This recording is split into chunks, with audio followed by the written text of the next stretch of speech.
It so happened that our young heroine died twice before realizing what needed to be changed in her life. At first, the girl was not against becoming part of the Benyu family, whose son struck her to the depths of her soul. The heroine couldn't take her eyes off Geldry, but in reality, he was quite the womanizer, known in high circles. However, the parents supported their beloved son in everything because they did not believe the bad rumors about him. For the first time, the heroine felt as if she had found herself in a real fairy tale with a handsome and rich husband. Only now everything has changed, because Ebel knew very well about her sad future. That's why the lady didn't think for a second when she joyfully hit her future husband in the face with all her might. The guy clearly didn't expect such a trick from the girl with whom he had a good relationship before. His cheek instantly began to hurt as Ebel put as much force as she could into the blow. The heroine was the only one who was happy at that moment, because she wanted to be free forever. Geldry's parents were horrified by what their bride did in front of all the invited guests. None of the aristocrats were able to understand what had gone wrong, since the wedding was declared cancelled. Only Travis knew the meaning of her actions, because she managed to die both in her world and in this one. Her actions created a real sensation, because nothing like this had ever happened at a wedding before. But from that moment on, the girl did not want to get married at any cost, no matter how good her husband seemed. In her past life, the heroine was an ordinary office worker who quickly became exhausted every day. She worked even at night, since she barely had enough money for a meager living. The girl herself did not like this life, but she needed the money so much that she had no other choice. The only thing that kept the lady on her feet was her dream of a good future in which she could open her own store. It must be a candy store, which Miss has been drawn to most since childhood. For this reason, the heroine often attended pastry chef courses during her free time, wanting to learn everything. But as a result, the girl died from overwork, which she did not expect from herself. But fate did not abandon the heroine, because she was reborn in the body of a rich aristocrat named Abel Travis. She even had her own personal assistant, Belle Joyce, whose loyalty was legendary. And everything would be fine if the girl did not have to get married, as was prescribed for all aristocrats. Political marriages were a normal occurrence in this world, so no one was surprised. And soon Ebel had to go to meet her future relatives, which she did not want. But the parents insisted that their daughter finally find a good partner for marriage. Geldry Benyu charmed the heroine at first sight, with his appearance and well-hung tongue. Ebel could never have imagined in her dreams that she would have such a handsome and rich husband. Therefore, she quickly came to terms with the fact that his relatives, with their character, left much to be desired. For the sake of this guy, the girl was ready to endure any bullying, just to remain loved. Therefore, she began to visit her future mother-in-law more often, although it was problematic to get to her estate. This woman had such a nasty character that her own husband barely spoke to her. But the heroine did not forget about all the rules of etiquette when she was forced to communicate with a woman. Anne Benyu always pretended to be glad to have guests, but behind her smile hid real anger and envy. And even now, Madame deftly covered herself with pillows, leaving no room for Ebel to rest. Almost immediately, the madam played a dirty trick on the girl, who already found it difficult to come to the estate. However, the woman demanded that Ebel come to them every day without rest. The lady had to smile happily at this lady so as not to spoil her relationship with her relatives, although in reality, she was horrified that such a woman gave birth to such a beautiful son. However, for the sake of the handsome Geldry, the heroine was ready to do a lot, so she decided to endure her mother-in-law's dislike. The woman was only concerned that her son would end up in good female hands after a decent marriage. But their conversation was not destined to end, because the assistant suddenly burst into the room. It so happened that the guy interrupted the ladies at the most important moment of the conversation, but they forgot about it. It turned out that the entire Travis estate, along with the people inside, had completely burned down within a few hours. At that moment, Ebel had not yet been reborn a second time, so she was not ready for such an event. The death of her parents upset her to the point of pain in her chest, even though they were not family to her. So soon, the sadness for the dead affected the entire heroine, who wanted to be happy. No matter how much Ebel strived for joy, every time fate somehow threw something sad at her, she saw hope only in Geldry, whom she loved madly in her first reincarnation. It was to him that Travis threw herself into his arms at the moment when she was left completely without family and friends. Ebel was so hurt and lonely that she couldn't bear to look at any other aristocrat. The guy was only happy to support the girl who was soon to become his wife. He always tried to please other people, and Ebel was no exception to the rule. Perhaps Geldry was simply taking advantage of the moment, but it was at that very time that he proposed to the lady. Benyu didn't want to wait any longer, because nothing better could happen in the girl's life. At that moment, the most important thing in the world for Ibel was to receive a proposal from her handsome lover. Therefore, the lady did not leave the guy's side, not caring at all that she was breaking all the rules of etiquette. Benyu himself doted on the girl, who struck him with her beauty at first sight. Ebel's happiness knew no bounds, because her dreams were coming true after a difficult past. This is how beautiful and magical their wedding was at the moment of the heroine's first rebirth. But soon enough, Ebel realized how short-lived her happiness and joy had been. After just a couple of months, a woman appeared at the Benyu estate who got on the lady's nerves. Geldry introduced her as Kelly Benyu, as this lady was his older sister who had returned from abroad. At first, Ebel reacted joyfully to the appearance of her relative, trying to make friends with her. But from the very beginning, the aristocrat's gaze slid extremely unpleasantly over her brother's wife. The heroine didn't even have time to realize how Kelly completely ignored her entire greeting. At that moment, Miss had no idea that all this was only the beginning of the horror in this family. She could only silently watch the impudent aristocrat who was not paying attention to her. Even then, Ebel felt awkward, but she tried to push away all the unpleasant feelings and emotions. However, the very next day, Kelly began to behave provocatively, provoking her young relative. The elder Benyu studiously ignored Ebel, whom she did not like from the first sight. And in this situation, the heroine could do nothing, because Geldry was captivated by his beautiful sister. Besides, around her brother, Kelly quickly pretended that she was actually white and fluffy, and the boy always believed his older sister, who seemed to him to be much smarter and wiser than himself. Meanwhile, even from her close friend Pansy Grant, the lady heard how her husband communicated with others. The guy was so friendly by nature that he saw nothing wrong with his conversations with the ladies. But girls didn't really like those who easily found common ground with others, even when married. Therefore, Grant advised Ebel to run away as fast as she could from such a husband, who essentially did not love her. The problem was that the heroine had nowhere to run, because all her money had burned down, along with her family. Only the support of a close friend saved Ebel, who could not find peace from her worries. If Miss had only known that she could not be trusted even with Pansy, she would have behaved quite differently. Just yesterday they were talking sweetly to each other, and today the girl was making eyes at Geldry. But the worst thing was that the guy responded to the married aristocrat with his affectionate smile. This was the last straw for Ebel, who could no longer bear the numerous losses and betrayals. She loved both Benja and Grant, and this is how they both repaid her for this diligent love. In just a moment, the lady was in her room, which was the only place left where she could hide. The girl's head was constantly filled with the faces of those people whom she had begun to hate madly. The most offensive thing was that this list also included Pansy's close friend, who liked Geldry so much. Ebel's whole body was filled with indignation and anger, and her heart and mind demanded revenge.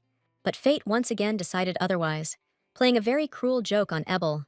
As the lady fell down the cliff, her whole sad life flashed before her eyes.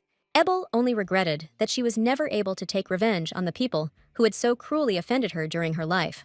The girl could not change anything else, but, as we know, her story did not end there. All because the heroine was reborn again, and this time she did not marry the unpleasant Geldry. That is why, on her wedding day, she behaved so provocatively and brazenly in front of others. Benyu had no idea that his bride could have so much strength because of hatred. The guy was completely defeated at this moment, which should have been a happy moment for him.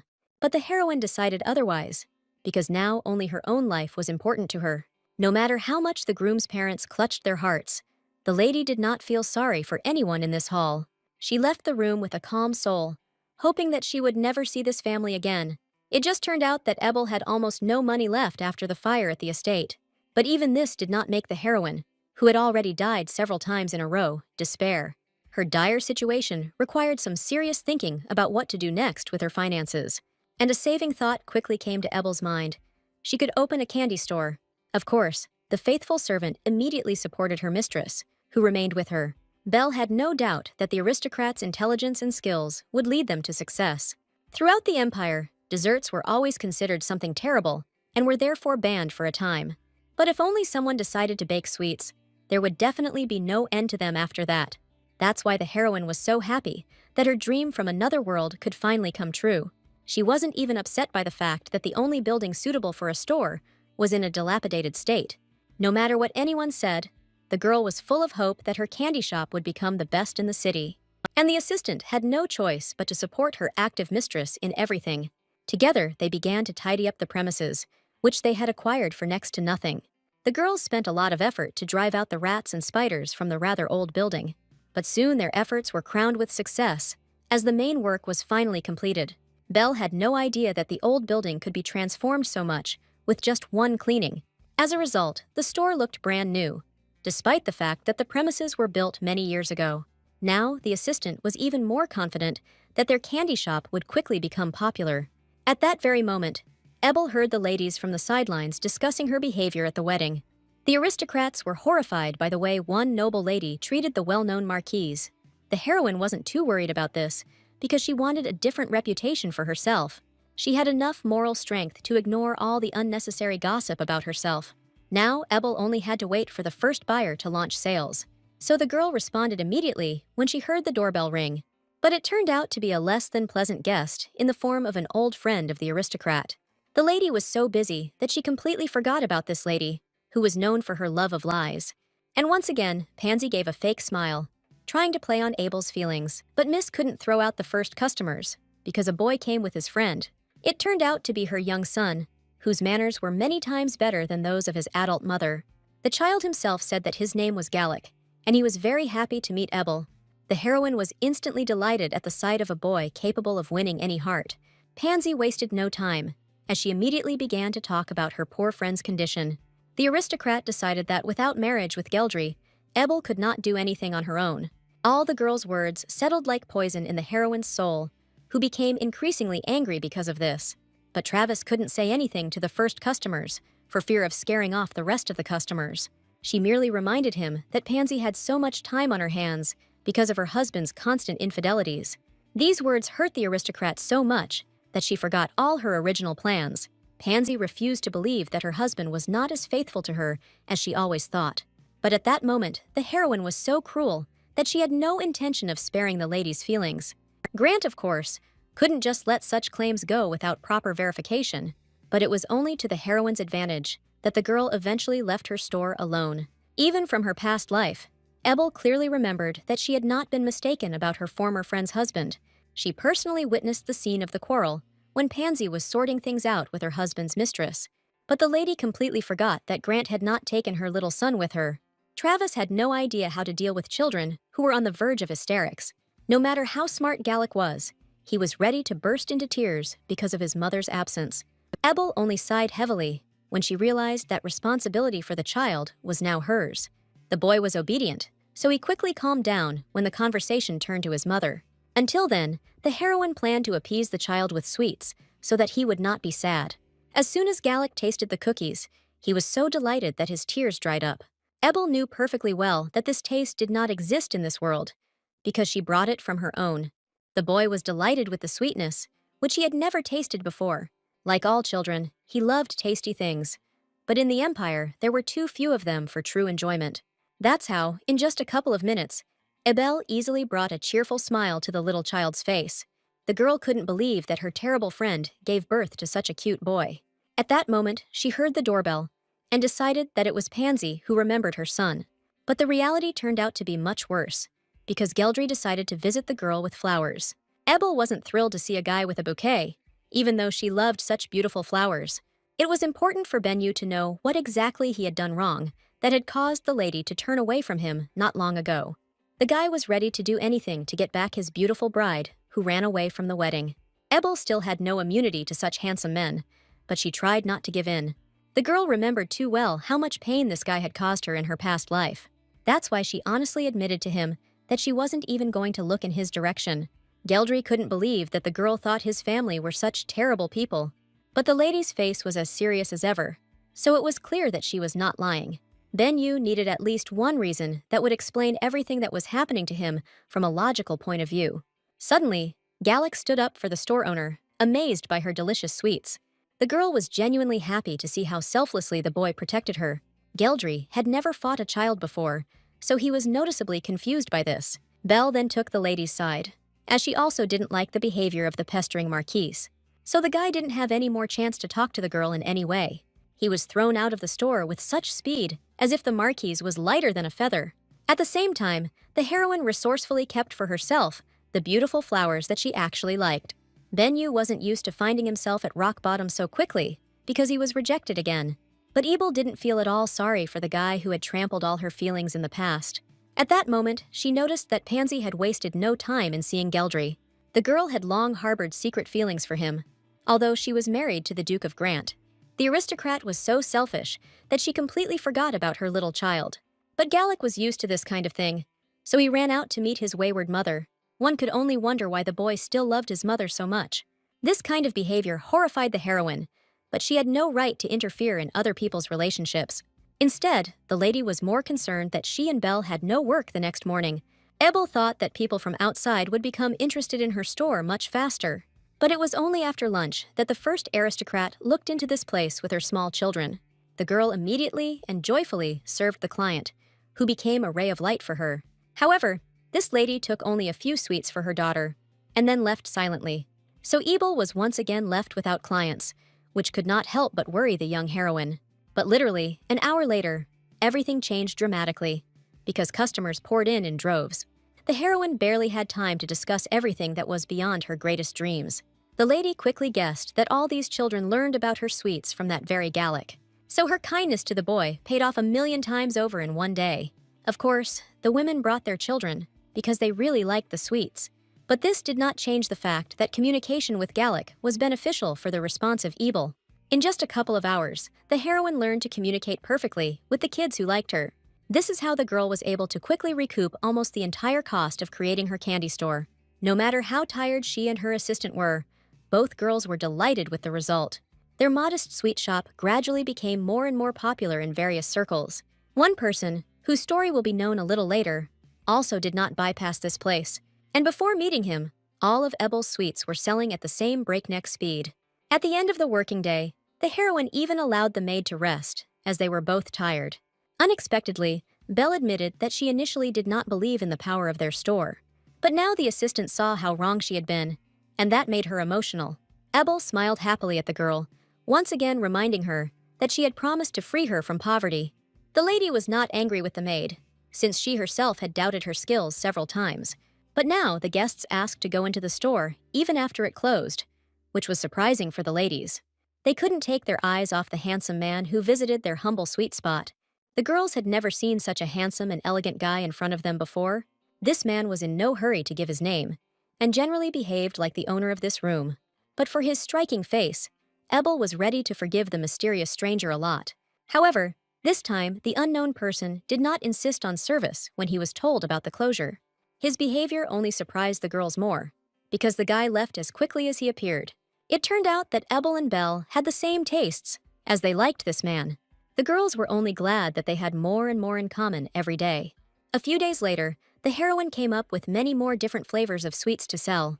The maid could not believe her eyes when she noticed that her mistress was full of ideas. The girl even personally served customers in order to better establish rapport with them. But this time, the aristocrats were not attracted by the sweets that were in this store. All because that handsome stranger appeared in front of Ebel again, just as unexpectedly. Today, the lady managed to keep her cool and immediately offered the customer several delicious desserts. The guy seemed completely oblivious to the fact that everyone around him was discussing his appearance. His name was Amon Dragon, and today he came to the store just for the famous sweets. The man quickly appreciated the unusual taste, which he had never experienced anywhere in the Empire before. Ebel was only glad that she could match even such a handsome gentleman. Amon acted as if he were at least of royal blood or had come down to earth. He easily created a good impression of himself through his excellent manners and behavior. As soon as the guy treated the aristocrats in the store, they completely went crazy over him. But the guy went much further, because he said that he buys all the sweets in the store. For the first time in her life, Ebel met such a rich client, which caused her a real shock. The guy's soft smile attracted my gaze and made it impossible to refuse him. Therefore, the heroine quickly ordered her assistant to fulfill any wish of the rich buyer. The man handled the sweets he had bought so delicately, as if he respected them more than anything in the world. Seeing such behavior, the lady was only more pleased that her food was appreciated. But the girl didn't expect that the stranger had his own insidious plans for the sweets. Only now did Amon introduce himself and admit that he wanted to become the girl's competitor. The heroine suspected something was wrong too late, so she had nowhere to escape from the guy. What bothered the lady most was that Amund hid his last name so as not to reveal his family name. But the aristocrat continued to smile so dazzlingly that the girl could not resist him. Therefore, Miss still gave her name, although she understood that she was now talking to a competitor. In fact, Dragon just now came up with the idea of opening a store specifically in the neighborhood. He wanted to open a coffee shop because the drink was not yet popular in society. Many people had no idea what coffee was, as it was a foreign product. Of course, from her past life, the heroine knew perfectly well what kind of delicious drink it was. So she immediately realized what a strong competitor this handsome man was for her. The girl was unable to say a word to Amund, who quickly disappeared from her sight along with the sweets. The lady's head was already filled with images of an aristocrat opening his own store. And this is what the heroine was most afraid of, because the guy could easily surpass her in sales. Many aristocrats would certainly appreciate the new and tasty drink, but most of all, they would be attracted by the handsome store owner, from whom it is difficult to take your eyes off. It didn't take much intelligence for Ebel to realize how quickly Amund would overtake her in popularity. Many aristocrats would prefer a guy's store, just to look at his beauty, but Dragon knew how to behave so irresistibly that he could easily fool everyone. So in her head, the lady was just one step away from failure, even though she had only recently opened the store. From now on, Amund was Ebel's main rival, whom she intended to quickly crush. Meanwhile, an assistant named Derek could not understand his master's actions.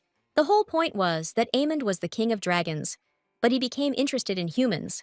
That is why Derek, who could turn into a raven, did not accept his master's plans, but Dragon only smiled slyly, as he was carried away by the competition with that funny lady. And the next morning, Geldry was knocking on the door of the shop of his ex-fiancée, who had run away from him. But no matter how many flowers the guy brought, the result remained the same. The heroine was getting pretty fed up with this young man, who didn't understand her confident refusals.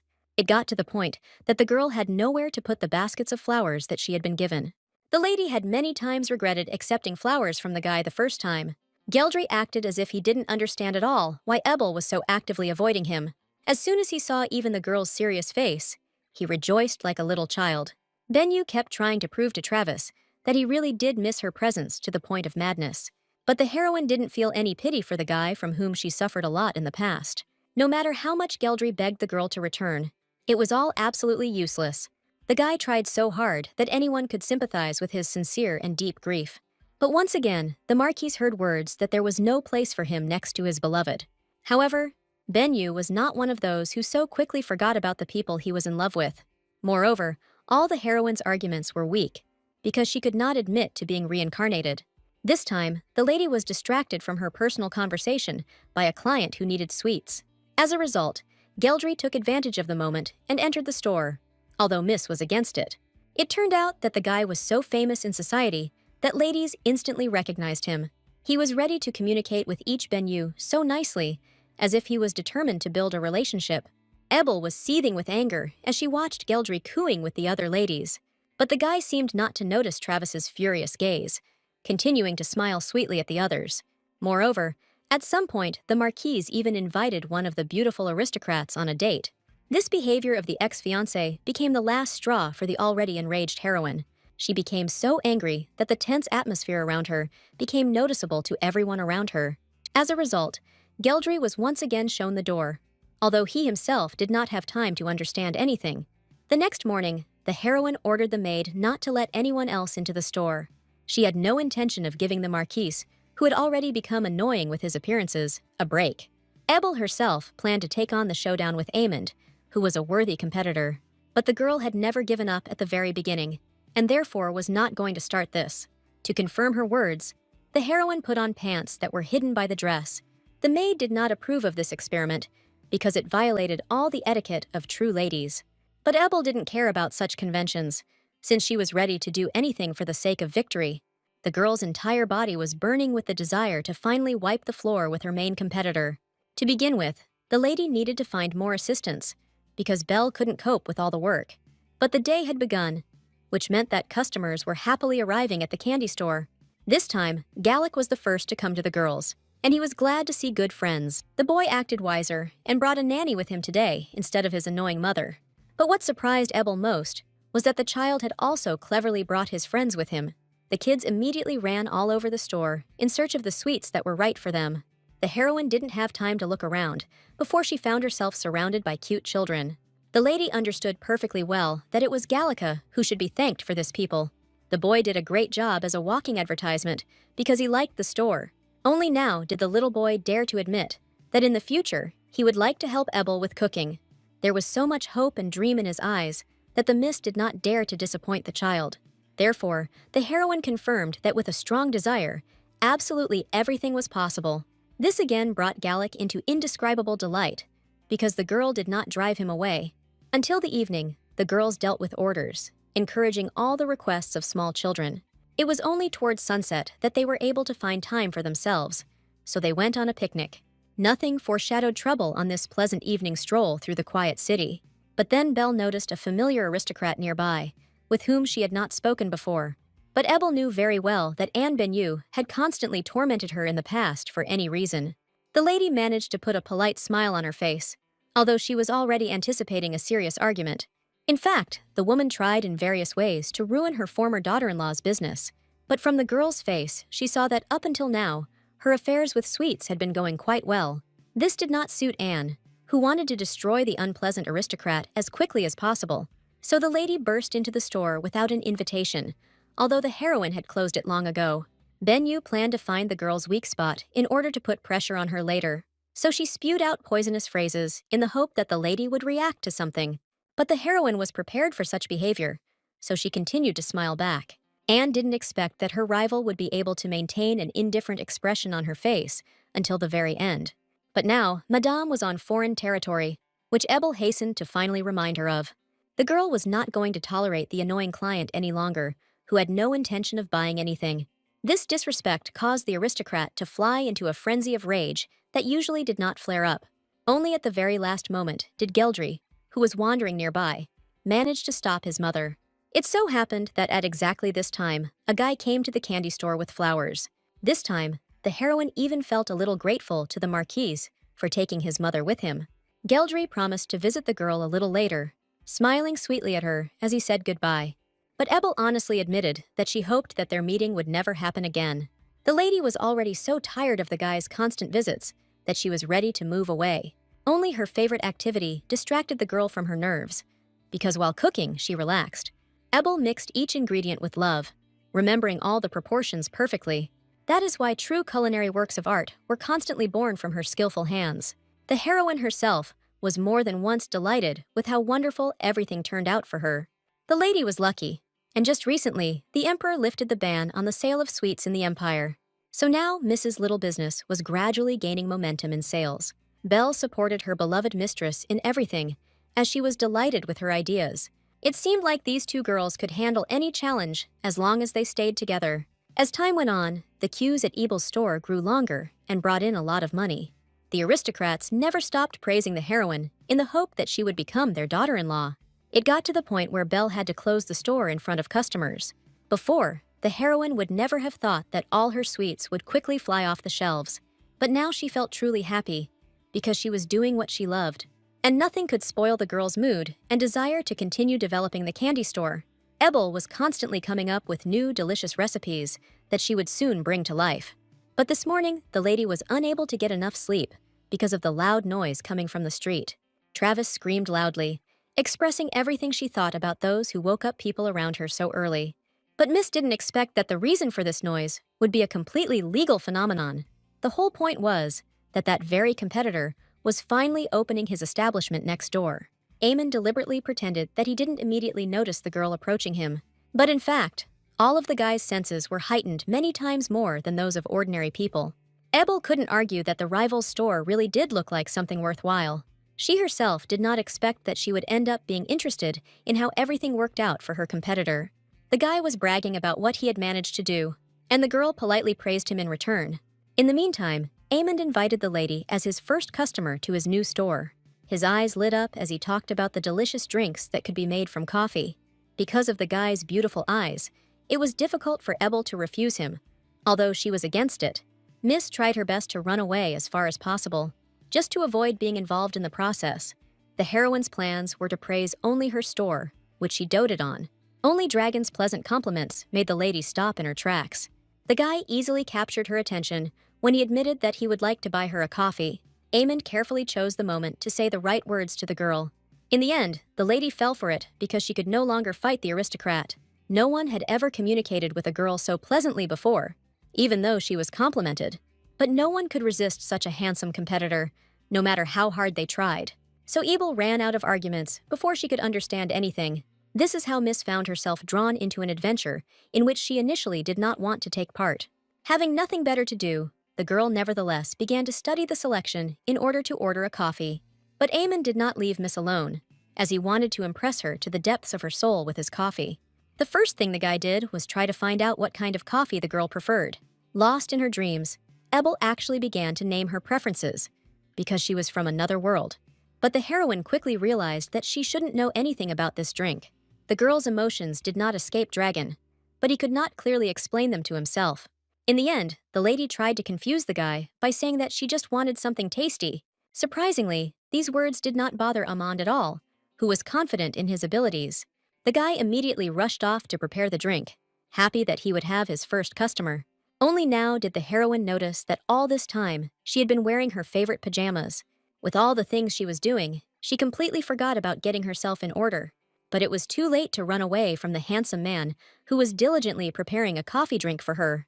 The girl remembered very well that the guy made a different impression on her at their first meeting, but he turned out to be a rather pedantic person who approached everything with taste. The lady looked around with white envy, dreaming of such a scale for herself.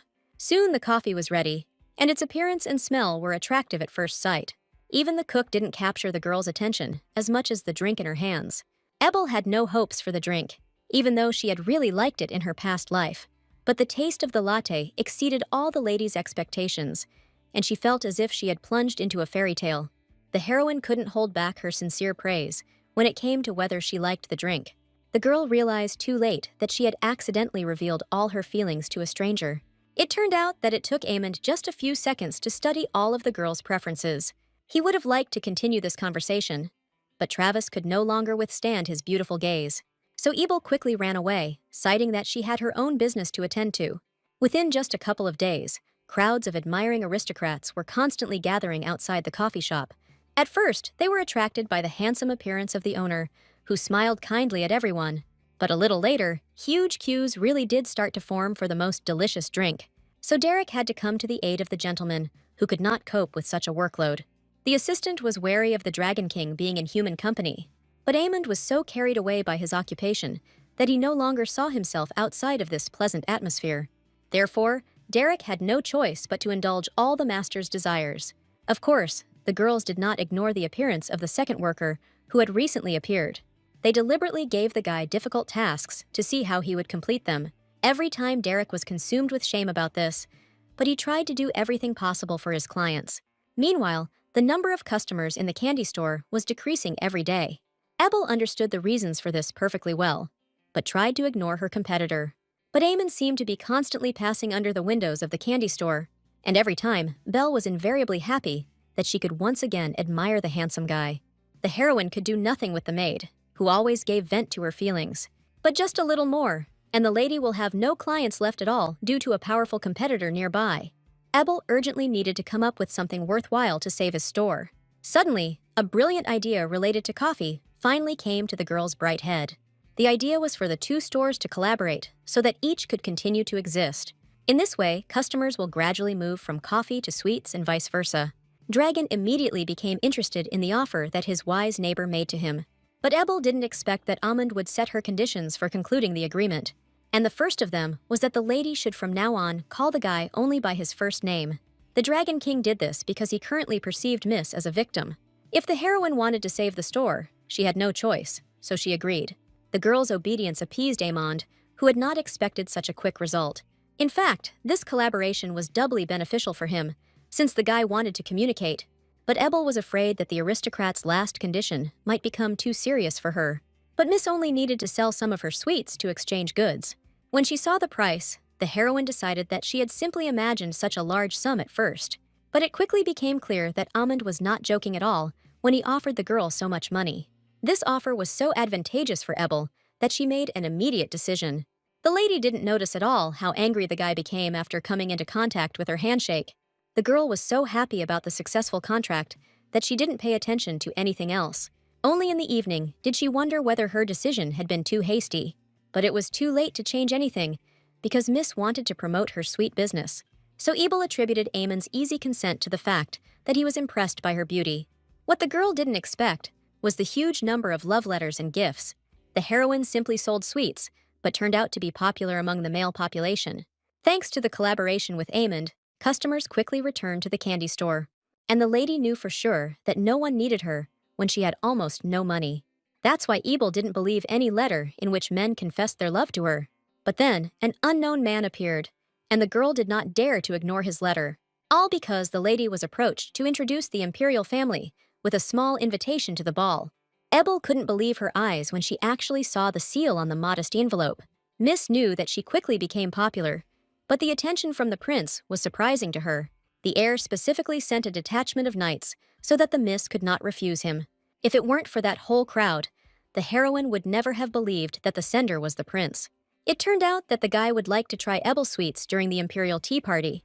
Bain Rakim was famous for never backing down from his goal once he had set his mind to something. So, Ebel was predictably frightened by the fact that the prince himself deigned to write her an invitation. Naturally, when the lady learned about the sender, she could not refuse the upcoming tea party. But something surprised the heroine even more, because the messengers were in no hurry to leave her store. The whole point was that the knight was eager to try Ebel's desserts too. The heroine's inner salesperson immediately took over, so she invited the knights to take a look at the goods. The boys quickly divided themselves between the shelves and began to choose sweets for themselves with interest. All this reminded the girl that previously, the fashion for bony people was popular in society. So for a long time, no one was allowed to have desserts, which made many people happier. As soon as the knights left, the girl was overcome with the realization of the situation she had found herself in. But the neighboring store had no idea about the honor that Ebel had been awarded. Eamon laughed heartily at the assistant, who grumbled but did his job well. Derek wasn't used to being a store manager, which is why it was so difficult for him. At exactly that moment, the heroine ran to her friend to tell him her good news. For some reason, Ebel had no doubt that the guy would be happy with this information along with her. But suddenly, Eamon frowned when he heard that the lady was invited to the imperial palace. Dragon himself couldn't explain why this news caused him so much worry. The heroine expected the guy to be happy for her, but noticed that this did not happen. The girl attributed all this to the fact that the prince did not invite her handsome rival to tea. Derek came to the gentleman's aid and showed enough joy for this event. He pulled Eamon away in time so that the boy wouldn't ruin anything with his upset.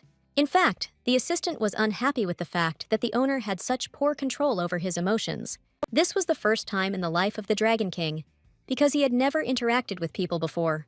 Dragon himself understood perfectly well how important it was not to show his true feelings. But this invitation from the imperial palace inevitably made him very nervous. The dragons had had problems with the royal dynasty all their lives, so the guy didn't trust them. That's why it was so difficult for Eamon to be happy for the girl, no matter how much he wanted to support her. Only Derek's reminders that the gentleman needed to smile improved the situation a little. They couldn't talk for too long, because they left the girl all alone in their store. The heroine really did get bored, which is why she became immersed in various unpleasant thoughts. But the appearance of friends immediately dispelled all the worries of the lady, who began to doubt their feelings. This time, Eamon was able to pretend that he was happy for Miss, although in reality, he was worried. But now Ebel needed support, and her former competitors were able to say important words for the lady. The heroine had fun watching Derek and Eamon try to run the store. She had been running her establishment for a little longer, but she saw that the guys were doing a good job of selling. At that moment, in the palace, the prince was eagerly awaiting a meeting with the girl who baked sweets. It was important for the guy to meet her, as rumors about her delicacies had spread throughout the empire. His little sisters did nothing but beg him to buy them at least one dessert from the store. It was only for their sake that Bane called Ebel, although he knew perfectly well that he could scare her away. Many girls were scared of the guy as soon as they saw the terrible scar on his face. Word of Travis's invitation to tea quickly spread among the aristocratic women of high society. They did not envy the girl very much, since they knew how ugly the prince looked. None of the ladies knew whether the heir would ever be able to find a partner in life.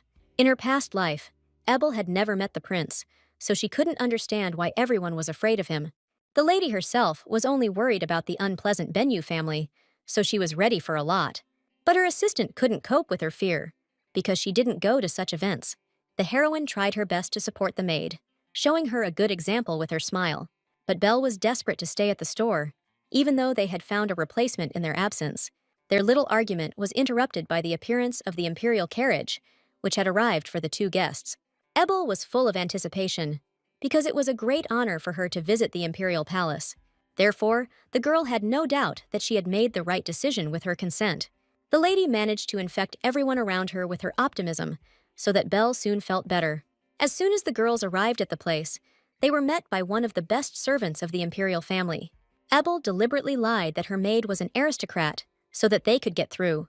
The heroine was not ashamed of this little lie, because she could not imagine herself without an assistant. Only in Belle's presence could the lady continue to joke and laugh cheerfully in moments of fear. She herself didn't really know what to expect from this tea party with the imperial family, but in her past life, the lady had experienced great difficulties, so now she was ready for anything. As soon as the girl showed up for tea, the aristocrats began discussing her past. But many of the girls agreed that the current merits of the lady with the store outweighed everything. Abel accepted with dignity the praise that no one dared to voice to her face. She was sure that her parents would have been happy with her if they had remained alive. In the meantime, the girl tried to blend in with the crowd of invited aristocrats who were waiting for the emperor. In the meantime, Miss did not refuse to try some of the imperial cuisine's desserts, but the food turned out to be so disgusting that it exceeded all the heroine's worst expectations. Only now did she understand why none of the aristocrats had tried these sweets. But soon a prince appeared at the tea party, who freed people from the need to eat anything. The guy looked modest and could have been called handsome if not for the huge scar on his face. At the sight of the heir, Belle immediately cowardly hid behind the lady, who was standing calmly. Ebel immediately felt the powerful pressure that emanated from the heir to the throne. But the guy himself didn't seem dangerous to her, despite his menacing appearance. So it was no trouble for Ebel to politely greet Bane, whom many feared. But the girl didn't expect the guy to admit that he hadn't invited her to the event for nothing. The whole thing was that Princesses Lily and Tilly were madly eager to try the sweets from the store, and the caring brother did everything to ensure that the girls were satisfied with the sweets. What surprised the heroine most was that the imperial family gave her a place next to them. Now, the girl's task was not to lose face in front of such important people. The lady behaved naturally and did not notice that Bane was watching her with surprise. It so happened that among all those invited, only the heroine was given such a great honor. Even members of the imperial family were interested in the sweets prepared by the young lady. Therefore, the emperor and empress could not ignore the appearance of a talented pastry chef. Bane took on the responsibility of introducing the store owner to his parents. But this time, the guy had a hard time collecting his thoughts, as he was embarrassed by the girl's behavior. Ebel looked at the heir without a drop of fear in her eyes, which was the first time that happened to him. Every moment, it seemed to Rakim that the lady was about to get scared of his face. But this never happened, as the girl happily talked about her desserts. At that moment, Ebel shone like never before, because the conversation was about her favorite thing in life. So the rulers were satisfied after the girl's brief presentation of her desserts. In fact, the emperor and empress loved sweets, but for a long time they could not afford them. But now, even the strict woman showed emotion, sincerely admiring the taste. Immediately after their mother, the girls dared to try the dessert and were also delighted. The entire imperial family was ready to bow at Ebel's feet for such a culinary masterpiece. Soon all the sweets from the heroine's shop were served to the other aristocrats as well. The servants carried the desserts carefully so as not to accidentally damage any of them. Ebel did a great job, as she prepared a large amount of varied food. As a result, the emperor even offered the girl to become his personal chef at the palace. The heroine froze in place in surprise, as few could boast of such a prestigious achievement. The position of imperial chef was always considered one of the most vacant in society. But Ebel couldn't agree, because she had her own plan for life. So the lady asked permission to make a counter-proposal that could satisfy everyone. Most of all, the lady's slight impudence and confidence surprised Bane, who invited her. The emperor had never before encountered someone making up something different based on his words. For a moment, the heir was even afraid that his father might suddenly become angry with the lady. The heroine's idea was to make deliveries to the imperial palace. Such a proposal could indeed allow both parties to get what they wanted at once. Bane wasn't sure he could have come up with anything better than the girl's brilliant plan. His father came to the same conclusion, so he happily agreed to cooperate with the lady. That's how easily and simply the heroine signed a contract with the imperial family itself. In fact, Miss could hardly believe that what was happening was quite real. Immediately after this meeting, the girl hurried to disappear among the ladies so as not to attract attention. She had already shown herself to the emperor and the heir, who remembered her well. The ruler was not so simple, because he noticed his son's sympathy towards Ebel. The man would like the heir not to miss such an excellent chance to get closer to the girl. That's why he created all the conditions for Bane, including signing a contract with the girl. Meanwhile, in the main hall, some aristocrats had already attacked Ebel with their attention. No matter how hard the heroine tried to hide from people, she still found herself at the center of discussions. Suddenly, the boys froze in place, and their eyes reflected genuine fear of the girl. It turned out that this happened because the heir himself decided to join Ebel. Despite his high status, the guy could barely ask the girl to dance with him. Ebel didn't find any reason to refuse, because this man was nicer than the others. The heroine was not at all afraid of the heir, despite the fact that his appearance frightened many. The guy did not miss this peculiarity of the girl, which increasingly attracted his attention. Ever since the prince approached Ebel, no one dared to come closer to her, so Geldry had to come to terms with the fact that he wouldn't be able to talk to his beloved today. All because Rakim clearly had no intention of sharing today's main guest with anyone. But the heroine didn't look like someone who was very worried about this. Instead, the girl genuinely enjoyed dancing with a man of such high status. It was only when evening came that Ebel was finally able to get out into the fresh air alone. The lady did this also because Belle needed time to communicate with a nice guy. So Miss took advantage of the fact that no one could see her and took off her shoes, which she had grown tired of during the day. But the heroine didn't expect that her loneliness would suddenly be broken by some guy. This mysterious masked stranger appeared suddenly, but seemed quite friendly. So Ebel didn't object when he joined her in the imperial garden. For some reason, this man seemed vaguely familiar to the girl, although she could not recognize him. Curiosity made the lady stay close to the young man, who did not want to show her his face. But the stranger was clearly familiar with the lady, since he remembered that she was the owner of a candy store. As a result, the lady herself did not notice how this attractive man persuaded her to dance. In the process, the girl learned that the guy was not on good terms with the imperial family, so he was glad that at least someone kept him company outside of tea drinking. But their meeting did not last long, since the young man soon needed to run away somewhere. As if enchanted, Ebel watched every action of the stranger who intrigued her. Therefore, the heroine hastened to find out the name of the man who ran away from her so quickly. Instead of an answer, Miss was overcome by a slight smile, as the guy promised to tell her his name next time. So the girl was left alone again. But now all her thoughts were filled with a new friend. The heroine always loved everything mysterious, and this stranger completely matched her taste. So she remembered this beautiful mask, completely covered in glitter, for a long time. The next morning, Ebel remembered all her gardening skills from her past life. At that time, she was quite successful in growing plants, doing it only as a hobby. So the lady visited the imperial garden, although she was sad that she could not take this beauty. When it was time for her to return to the store, the prince personally came out to see the girl off. Ebel was only glad that this pleasant man gave her a few good parting words. She would gladly visit the palace again, if only she were ever invited again. It remained a mystery to the lady why Bane was so stubbornly avoided by all the other aristocrats. Ebel didn't think the scar on the guy's face was anything terrible, as he remained a good person. But now the lady was more worried about the fact that her maid had spent a lot of time with some guy. Belle reacted vividly to the mention of her gentleman, as he had clearly sunk into her soul in a short time. Upon her return, Miss herself visited the man she couldn't help but think about all the time for tea. Ebel had so much news that she could never share it all with her friend at once. The heroine was so inspired that she didn't notice the depressed mood of Derek's assistant. But the girl noticed that this time, Aemond was much more cheerful in his conversations with her on absolutely any topic. As soon as she mentioned this, the guy admitted that he was simply glad to see his good friend. Of course, the heroine was embarrassed by such words, but she did not dare to reciprocate the guy's feelings. Instead, the heroine awkwardly joked it off, hoping it would hide the slight blush on her cheeks. Until the very end, the girl did not believe that the guy was really glad to see her after so much time. She hurried to leave the allied store, as she still had a lot of her own things to do.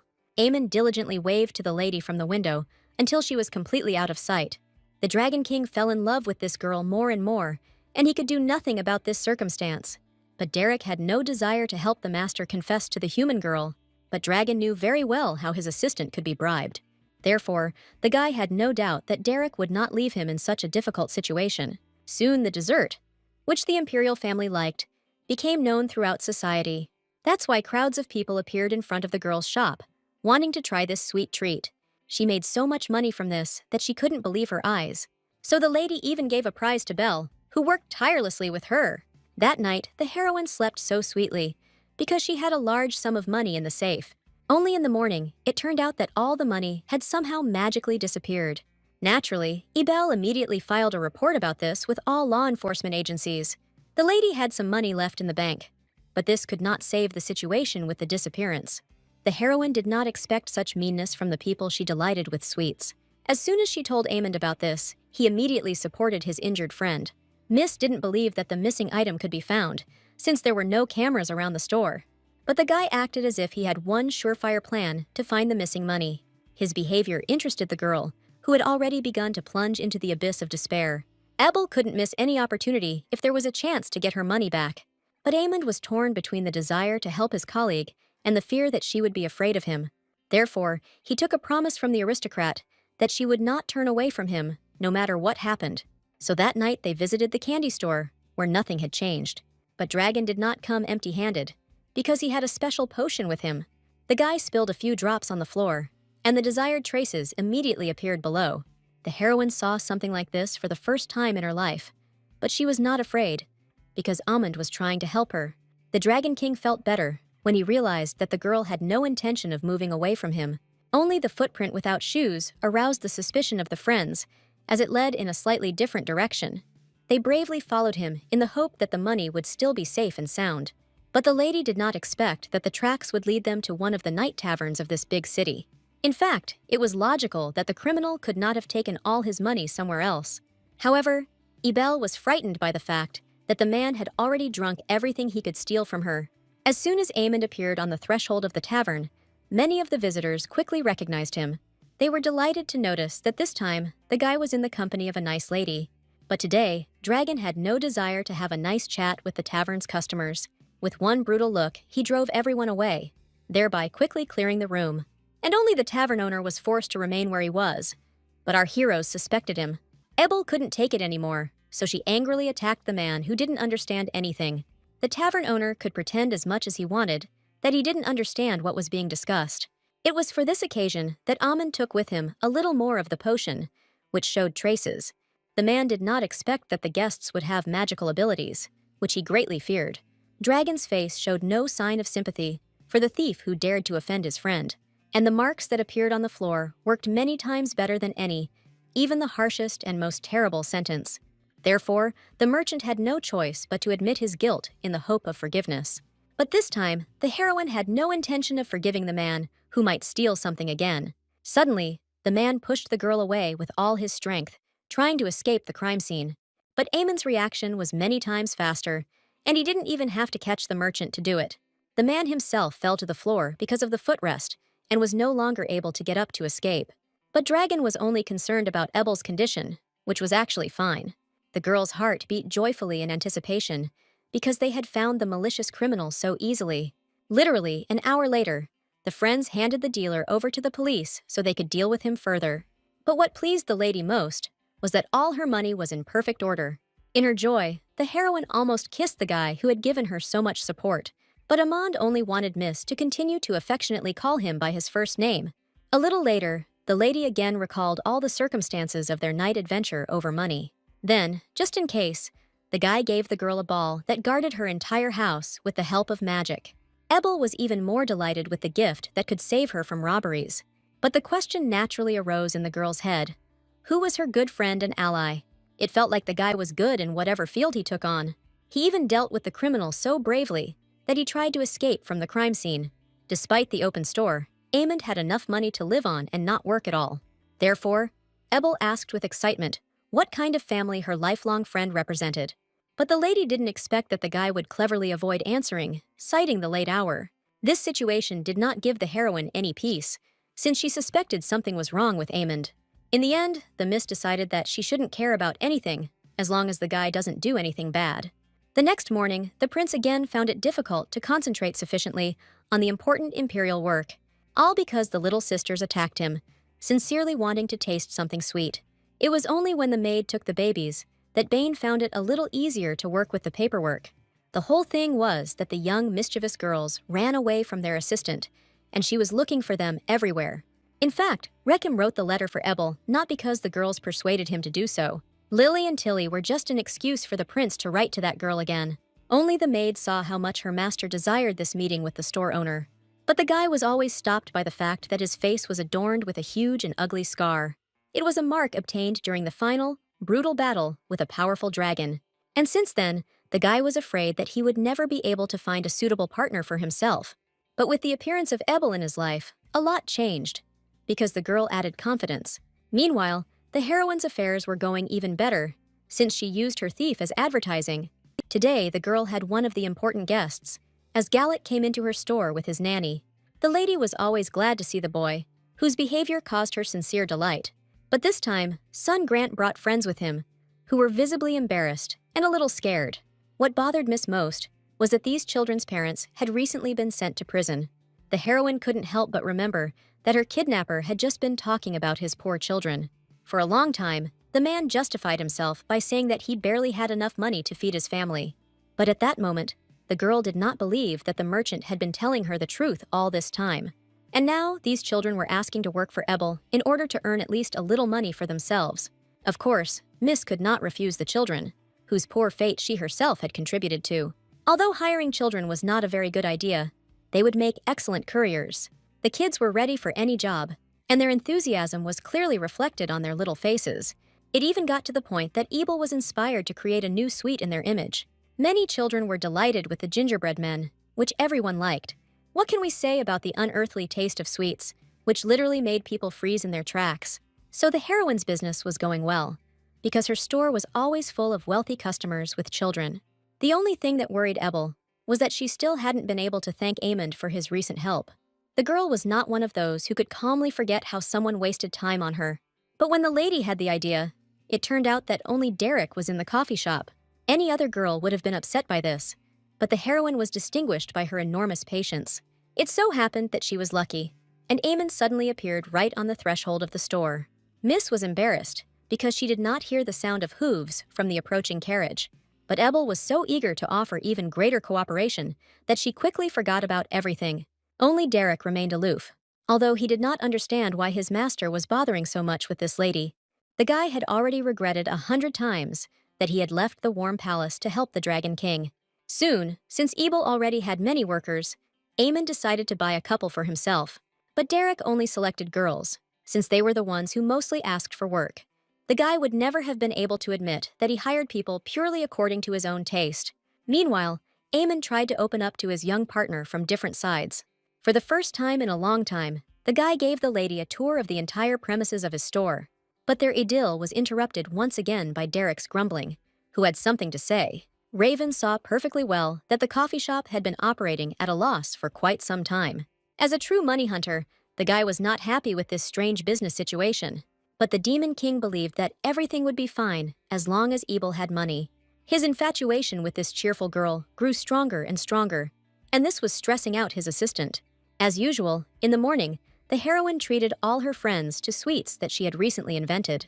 The girl needed an expert opinion on whether they were leaving them for sale, but Amond always lost his critical thinking around the lady, so he couldn't help her in any way.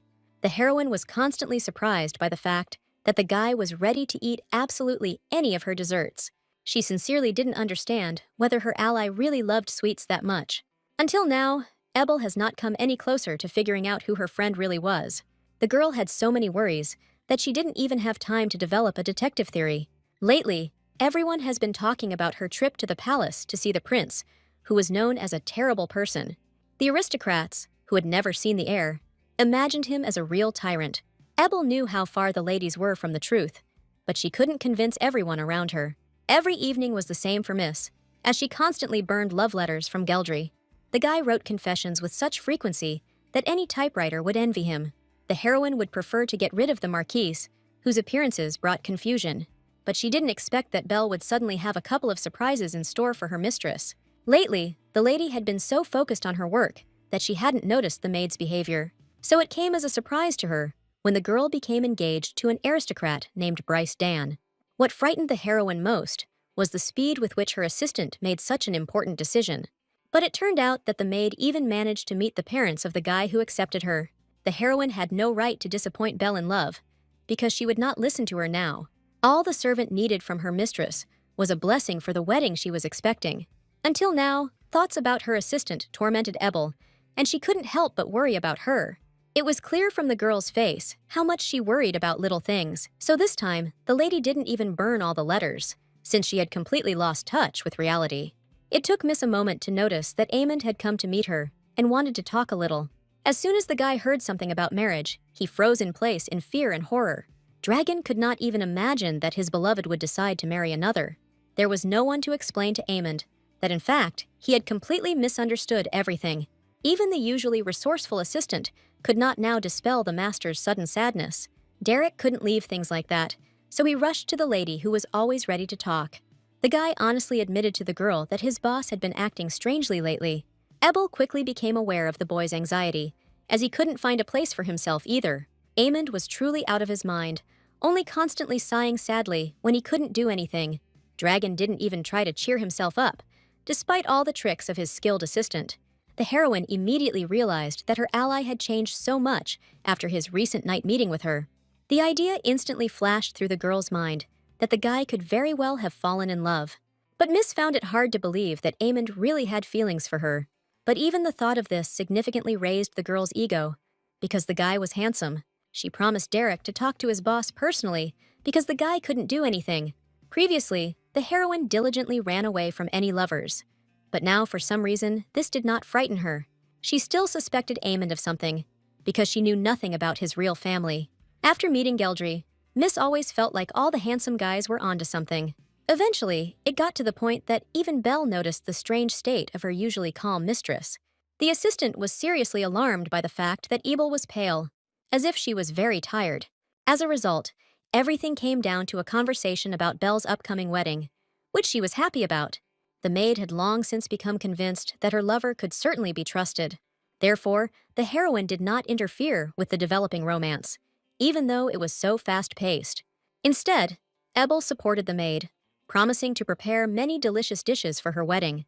Meanwhile, Amond was still in the same terrible mood, and nothing made him happy. But as soon as the guy heard the quiet steps of his beloved girl, he instantly blossomed into a smile. All day, Dragon had been missing Ebel's presence, and now she finally appeared before him. True, along the way, the heroine didn't even have time to think about what exactly she would talk to the guy about. As usual, Miss told Amond about the good sales, and her friend was able to rejoice for her. Suddenly, Dragon heard that it was Belle who was supposed to get married soon. The guy couldn't believe his ears, because he thought that the lady had been worried about her marriage that night. But it turned out that Ebel wasn't even thinking about marriage, because she was passionate about her business. Due to work, the girl had no time to go on dates, but she was not sad about it. The realization that the lady was still free pleased Amond as never before. He was only glad that he had made such a serious mistake recently and still had a chance. A few hours later, the heroine returned to her place, still thinking about the handsome guy. The girl noticed that Amond had definitely fallen in love with her, but did not want to take the first step. But Derek hoped until the very end that the gentleman was only temporarily infatuated with that girl. But Dragon's radiant smile made it clear that he had completely lost his head over love. The assistant was horrified that the Dragon King had developed feelings for a human girl. Amond was as radiant as ever, and the work now progressed rapidly in his capable hands.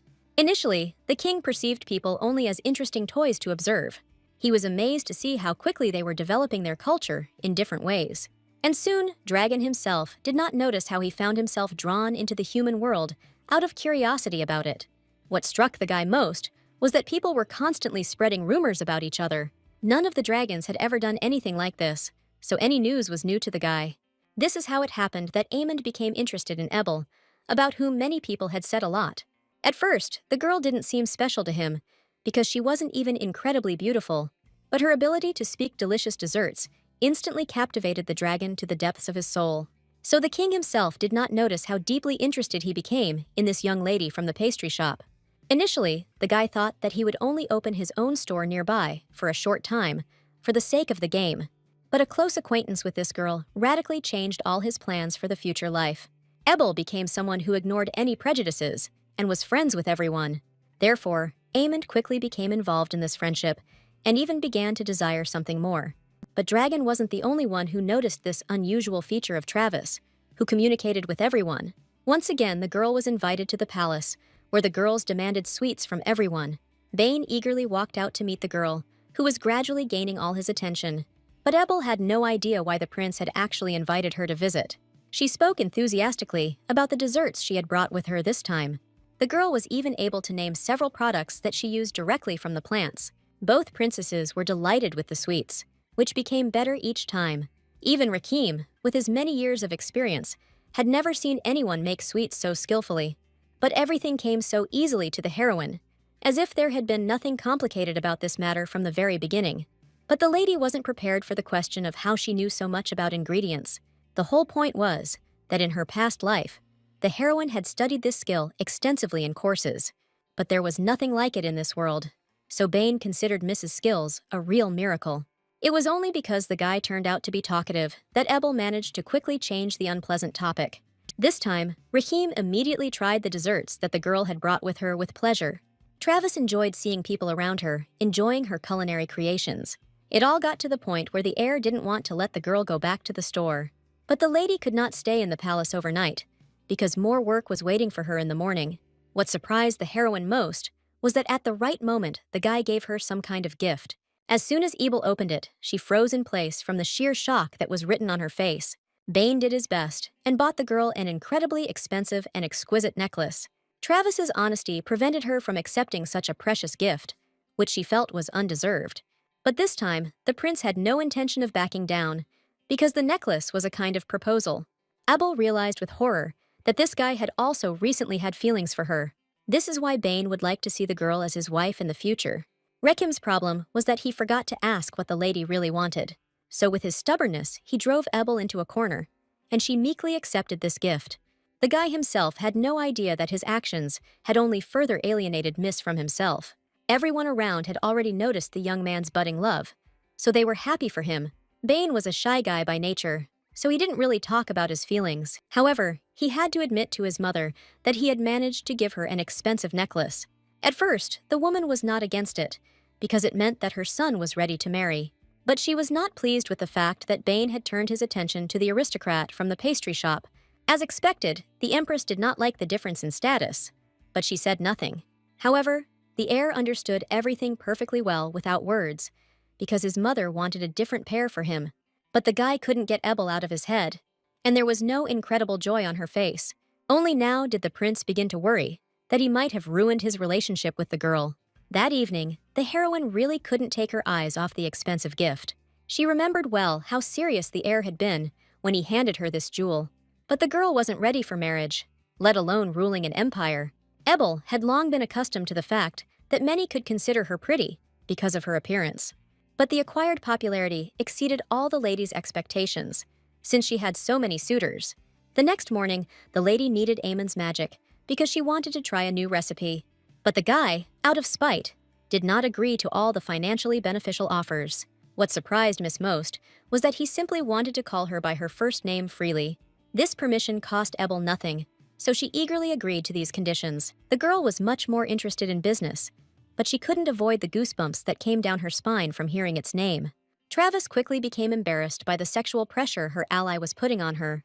Amond only became more amused at Travis's reaction, but tried not to overdo it. No matter how sweet the hot-tempered Ebel seemed to him, the guy would like to maintain a relationship with her.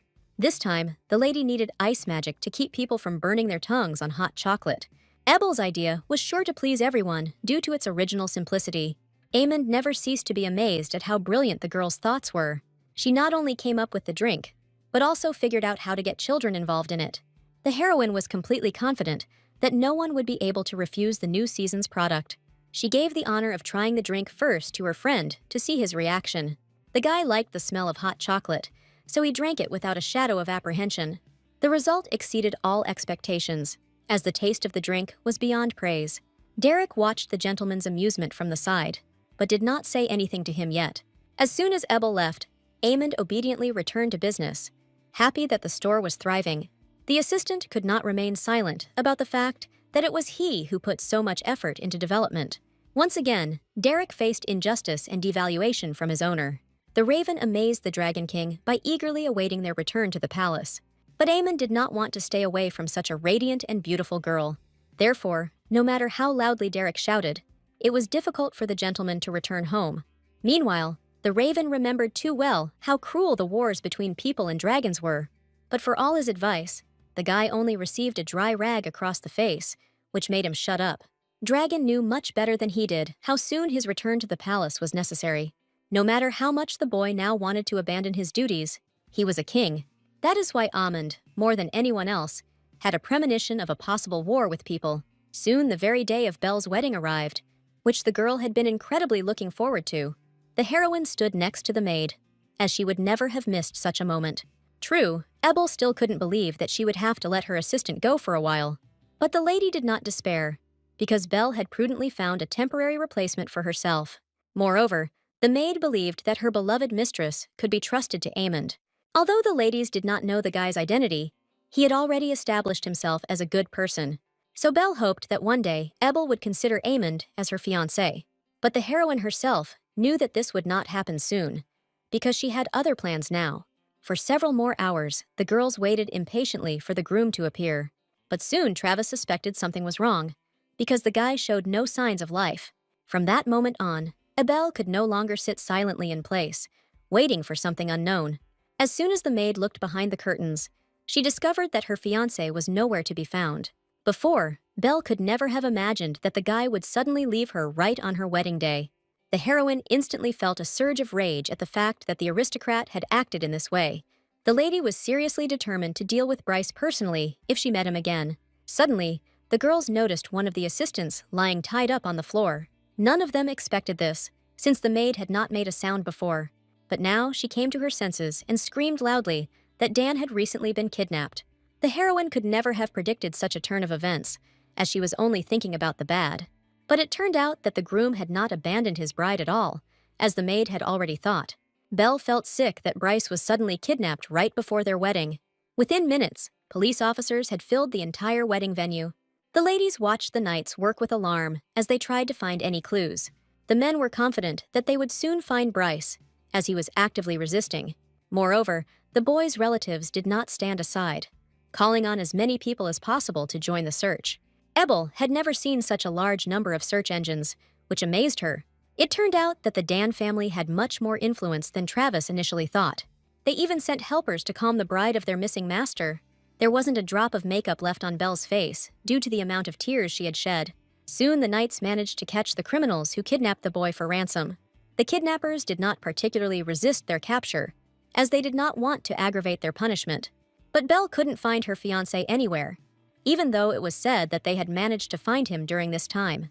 The whole point was that the guy remained unconscious in his warm bed for several more hours. But as soon as he came to his senses, the maid attacked her beloved with emotion. Ebel secretly watched the newlyweds from the side and saw how much they loved each other. Their sincere smiles gave the lady hope that this couple would be happy until the very end. In the end, Belle's wedding still took place, although it happened a few hours later. Travis not only gave the couple money, but also personally baked a huge and delicious cake. On this day, everyone had fun until they dropped, and smiles never left the faces of the invited people. Ebel confidently participated in every competition, and even managed to emerge victorious in many. She sincerely hoped that Belle would be happily married to this sweet man. But in the end, the girl drank so much that she barely made it to her own store. The lady wasted some more time trying to open the door with trembling hands. As a result, Ebel got angry and picked the lock, remembering about the protection too late. But Amand warned that his gift would make a loud noise when penetrated. At this time, the prince recalled the long story that happened between dragons and people. Each time it all ended in bloody wars, which the heir remembered well. But the last years passed surprisingly quietly, although the heir was secretly preparing for war. The scar on his face was a constant reminder of how terrifying the dragons had been when they had temporarily gone silent. His father was also seriously injured during the battle, which he remembered for the rest of his life. That is why he placed so much hope in young Bane, in whom he saw a wonderful heir. The guy was not prepared for the fact that his ceremony was scheduled for tomorrow, but the father was only happy for his son, who had grown up to be such a worthy contender for the throne. He even allowed Rakim to invite the very lady whom the empress disliked so much. The emperor understood human emotions well, so he saw that Bane fell in love with that lady. No matter how much the boy denied his feelings, from that moment on, it was all useless for his father. Because of his ugly appearance, the heir often didn't even try to communicate with girls. At this time, the heroine was faced with an extremely difficult choice in her third life. In one hand, the girl held a magic ball, thoughtfully given to her by Aemond for protection. And next to the lady lay a beautiful necklace, which she had received from the prince not long ago. Ebel couldn't believe that there really were so many good men around her. But everything was complicated by the fact that Miss was not planning to get married anytime soon. Things were just getting better at her store, in part because of a new assistant named Holt. The lady was delighted with the guy Belle had picked up, as she herself was going on a trip. The fiery commoner infected everyone around him with his bright energy and kind smile. This man had already managed to save the heroine during one unpleasant situation with a client. As soon as Holt appeared next to the lady who came from Benyu, she no longer visited the store. But the heroine was only glad that there was one less bad person among her clients. Moreover, the new assistant was surprisingly good at handling advertising on the city streets, so Ebel just looked out the window impatiently, waiting for the long-awaited clients to arrive. It was only towards evening that the lady felt a strange emptiness inside and a desire to drink a latte. The heroine herself did not expect to feel longing for Aemond, whom she had not seen all day. This guy was still some unknown person to her, because he didn't say anything about himself. In contrast, the prince seemed practically an open book, as he was known to everyone. However, during the coronation, the girl still decided to return the necklace given to her. But the miss could not take her eyes off the prince, who had been appointed such a high title. Ebel watched with delight as her majestic friend held his head up proudly.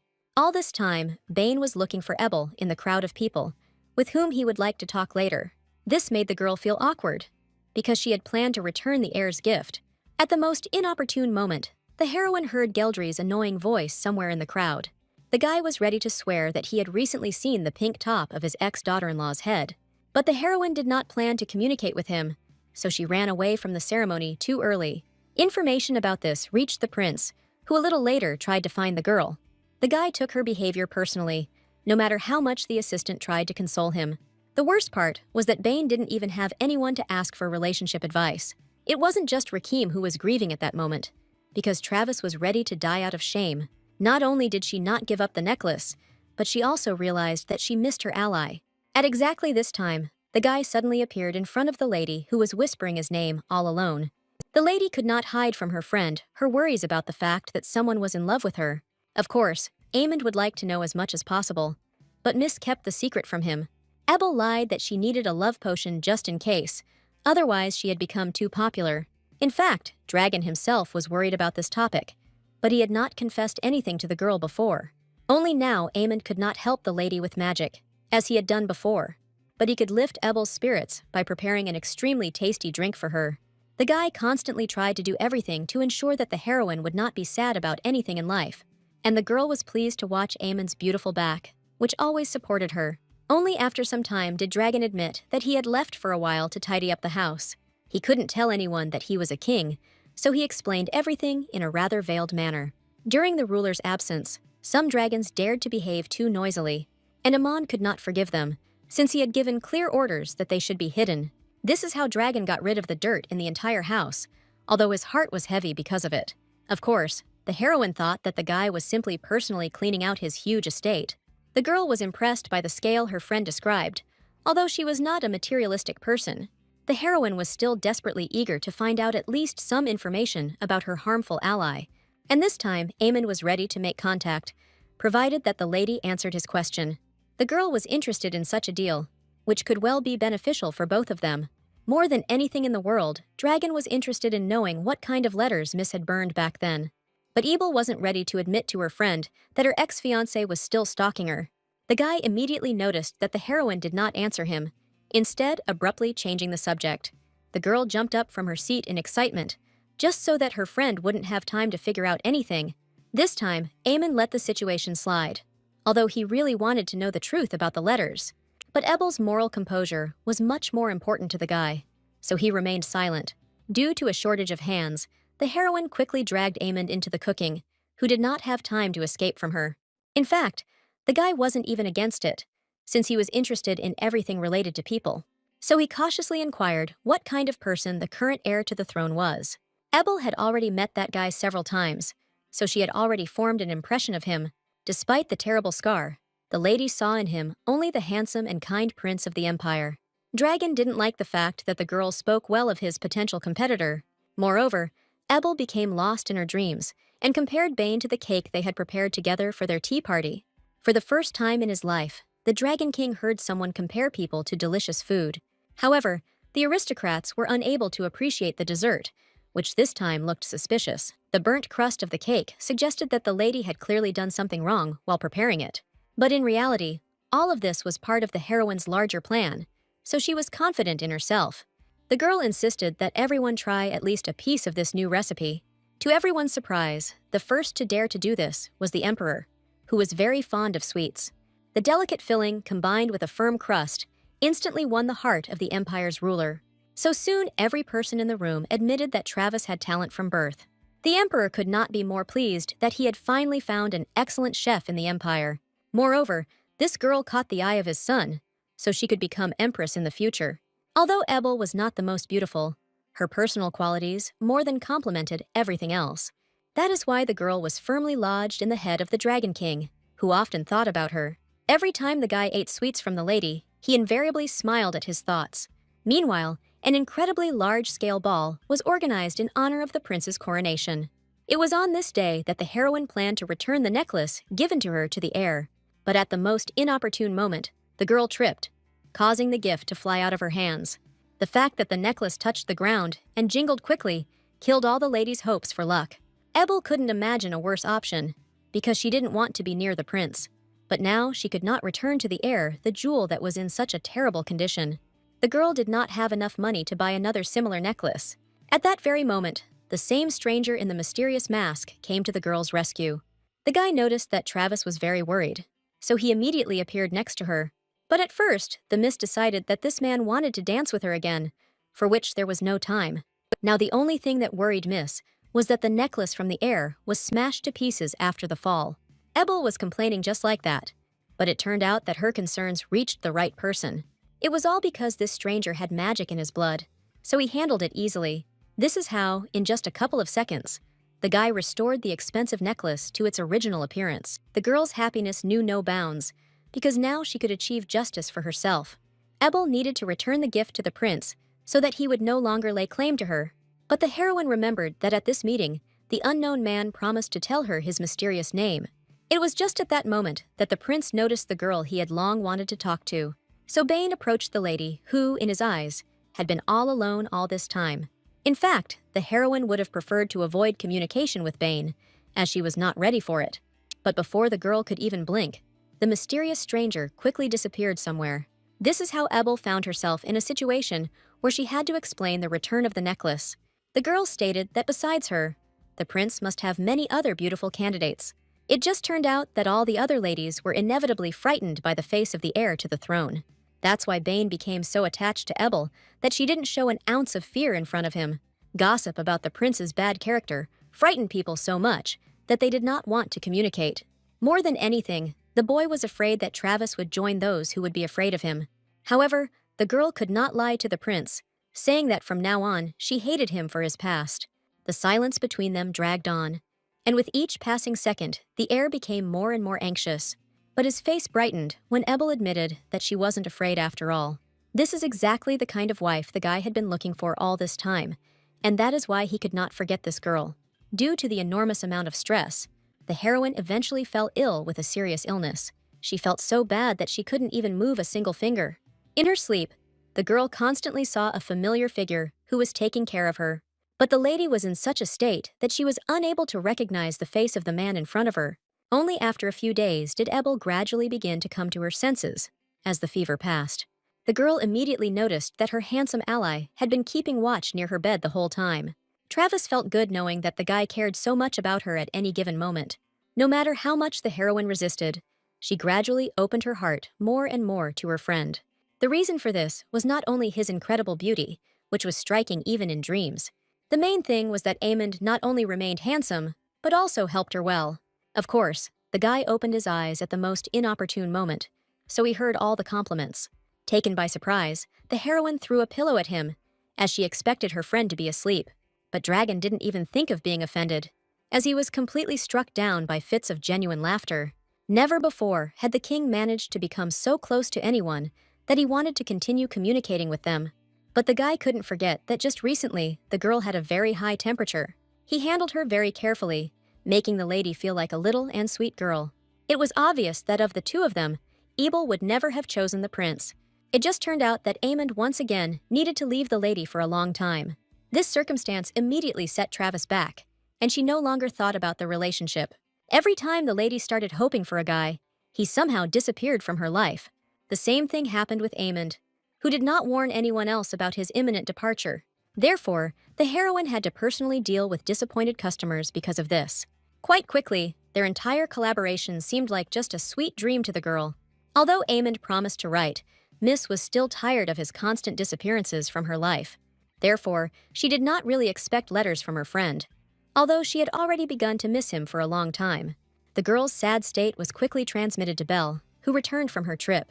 The lady was so deep in thought that she began to devour her own goods without stopping. But these cookies still had to be sold to happy customers throughout the day. But the heroine was definitely able to convince that the new invention turned out to be excellent. Ebel was sad that she could not share the new sweet with Amond again. She was browsing through the merchandise until late at night, and therefore did not notice the uninvited guests in the store. The heroine rarely finished early, because now the demand for her food was growing.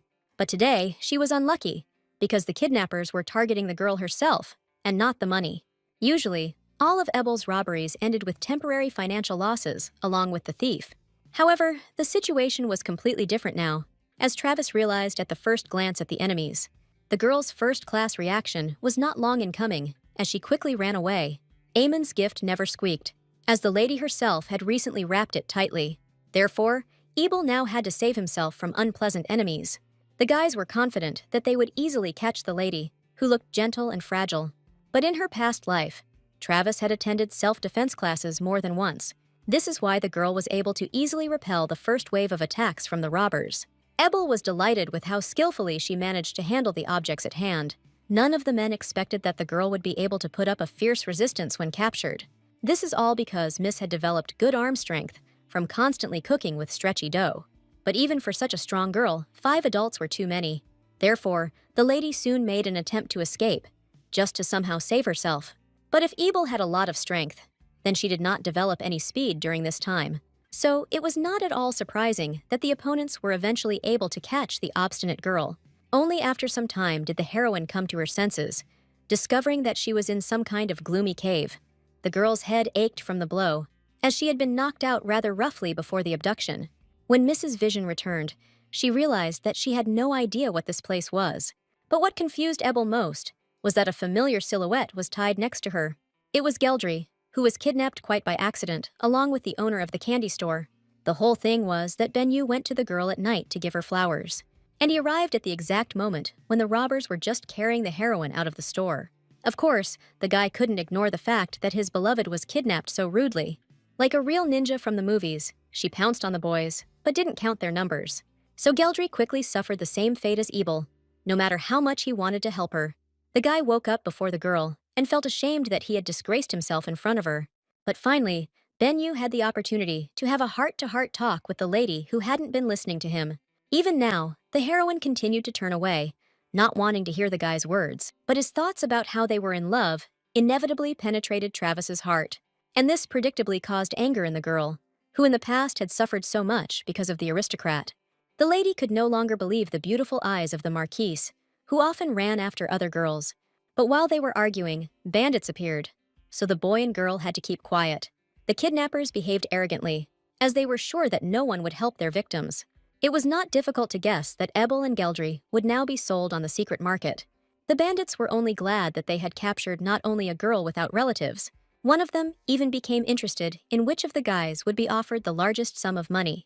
Although Ebel was a famous confectioner, Geldry looked so handsome that his beauty could be painted. Therefore, the bandits did not know exactly which of the two would be more profitable financially. Suddenly, Benyu could not stand it any longer and began to demand that the robbers at least let the girl go. The guy was ready to sacrifice himself, just so that no one would lay a finger on Travis. As soon as he used his charm, the robbers immediately bought the Marquise's face. They were not averse to personally assessing the excellent condition of his body, which they were going to sell. All the while, Geldry was being bullied.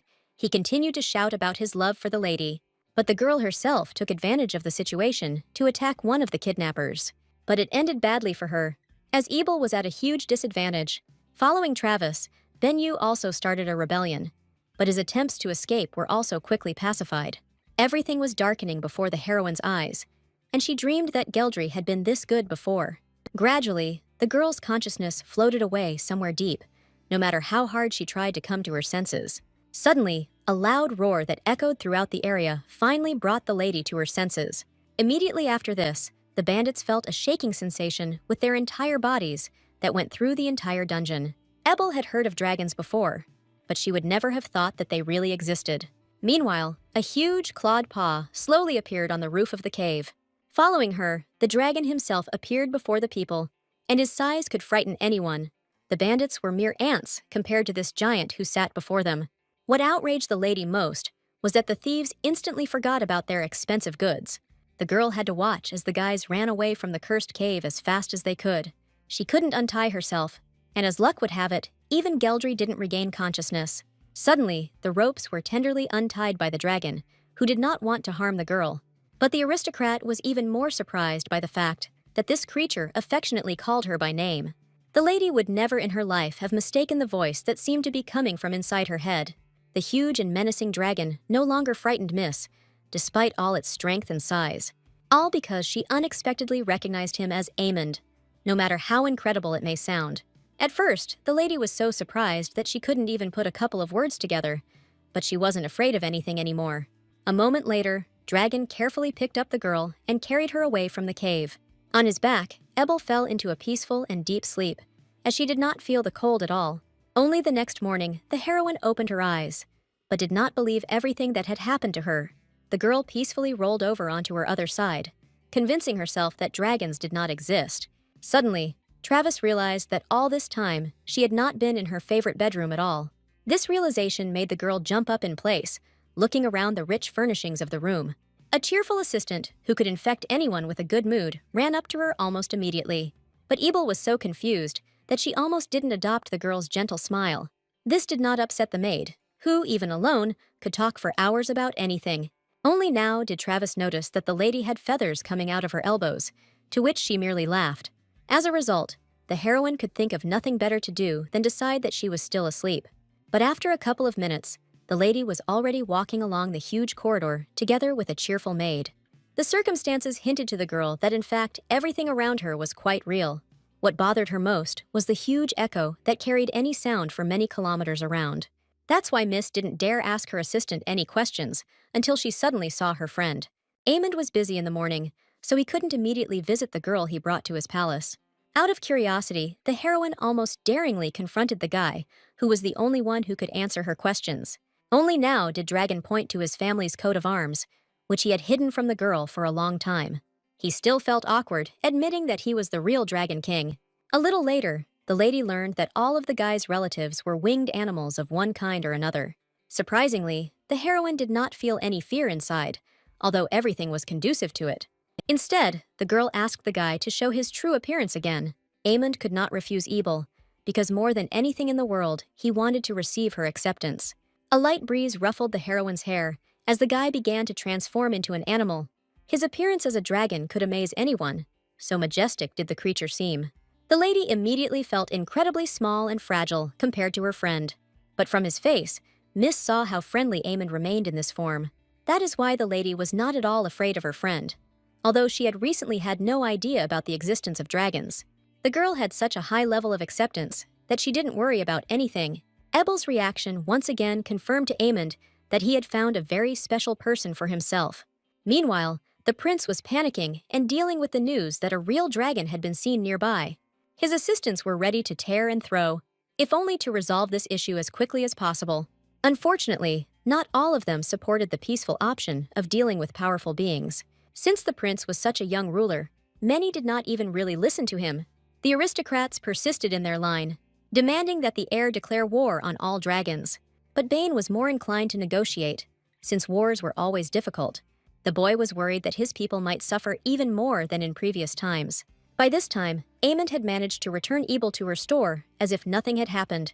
But the girl was given away by her thoughtfulness, which was noticeable to Belle even with the naked eye. The heroine did not tell the whole truth to her assistant, since Derek helped her anyway. Travis even managed to convince Geldry that he had actually imagined the adventure. But the thought that Aemond was the king of dragons did not leave the lady's head. Today, she closed the store early because of this, but someone knocked on the door right after that. Like a true store owner, the lady herself opened the door for the late customer. But it turned out that the man behind the door was not a sweets buyer at all. He reported that the prince had come to pick up the girl to take her to lunch at a restaurant.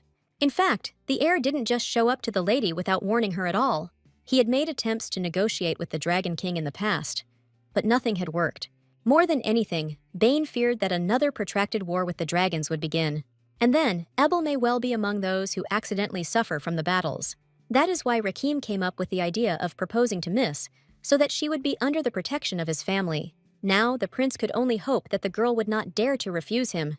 Ebel looked extremely surprised at the sight of the heir, who personally visited her in the evening. The guy smiled kindly at the girl, trying his best to create a pleasant atmosphere between them. He had chosen the best restaurant in the city in advance to please the young aristocrat.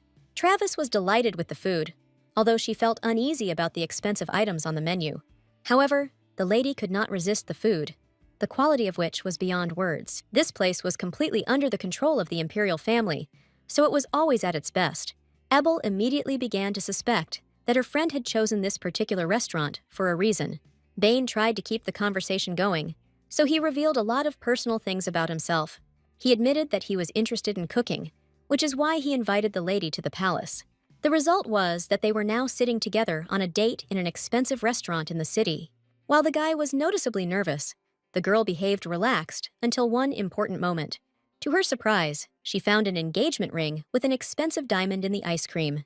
Only now did the heroine realize that the prince had come up with this way of proposing to her. The heir heard that something similar was popular in other countries, so he did it. But he didn't think about the fact that the girl could easily have accidentally choked on the jewel. Ebel's words genuinely scared the guy who got too deep into romance during the proposal. He had absolutely no knowledge of first aid, so he would not have been able to help the aristocrat. Seeing the guy's deep emotions, Ebel quickly changed her anger to mercy. The girl didn't even think that as a result, Bane would be much more scared than she was. The sad thing was that getting married soon was not part of the heroine's plans. She wanted to work. Therefore, she could not agree, no matter what prospects it opened up for her. Ebel could not even imagine that in response, the heir would offer her a contractual relationship. The guy wanted to protect the girl so much that he didn't care about all the other nuances. That is why he was ready to consider even the most incredible option of communication with Ebel. The guy's persistence began to increasingly strain the heroine, but she tried not to show it to him. It was clear that Bane needed at least some kind of definite answer from the girl he liked. In the end, the prince was left with nothing, since the girl ran away from him without accepting a single proposal. The Marquise, who did not receive a drop of his former daughter-in-law's love, was tormented in the same way by Ebel. The assistants tried their best to console the gentleman, but what could they do when the whole problem was with another person? What angered the guy most was that the girl lied to him, saying that there had been no kidnapping with them. Suddenly, the maid suggested that the girl might have misunderstood the guy's sociability. Geldry couldn't even imagine that from the outside, he looked like he was cheating on Ebel with everyone. But the guy didn't have enough practice to understand exactly what his main mistakes were. Therefore, he decided to turn to his sister, who had always been distinguished by her intelligence and quick wit. Meanwhile, Travis's assistants watched as security around their store increased. A knight's patrol now passed by this place almost every hour, on the orders of the prince himself. And only the heroine guessed that Bane did this only because of rumors about the appearance of a dragon. The heir gave the lady the impression of a man who cared about his people, but now the heroine had plenty of her own problems, because a little guest had come to see her again. The lady did not expect that, from now on, the boy would be forbidden to come to her because of his mother's meanness. The kind nanny brought Garrick without permission, but it's not a fact that she will be able to do it next time. The lady immediately suspected that it was her ex-mother-in-law who was trying to put a spoke in her wheel. But young Grant reported that a young woman had recently come to their estate. This meant that Kelly, who had recently returned from training abroad, came into action. The last thing Ebel wanted in the world was to meet this nasty lady who had ruined her life in the past. Travis was powerless to protect herself from the influence of this terrible and insidious woman. She was incredibly grateful to Gallic for this information, which could even save the girl's business. So, as a parting gift, Ebel gave the boy a recipe for his favorite cookies, so that he wouldn't be too sad. Even though they would hardly see each other, the girl still thought about the brave boy with a smile. Unexpectedly, Belle admitted that she too would like to have such a sweet and obedient child. This made Ebel understand that her assistant had recently become pregnant by her husband, which she was very happy about.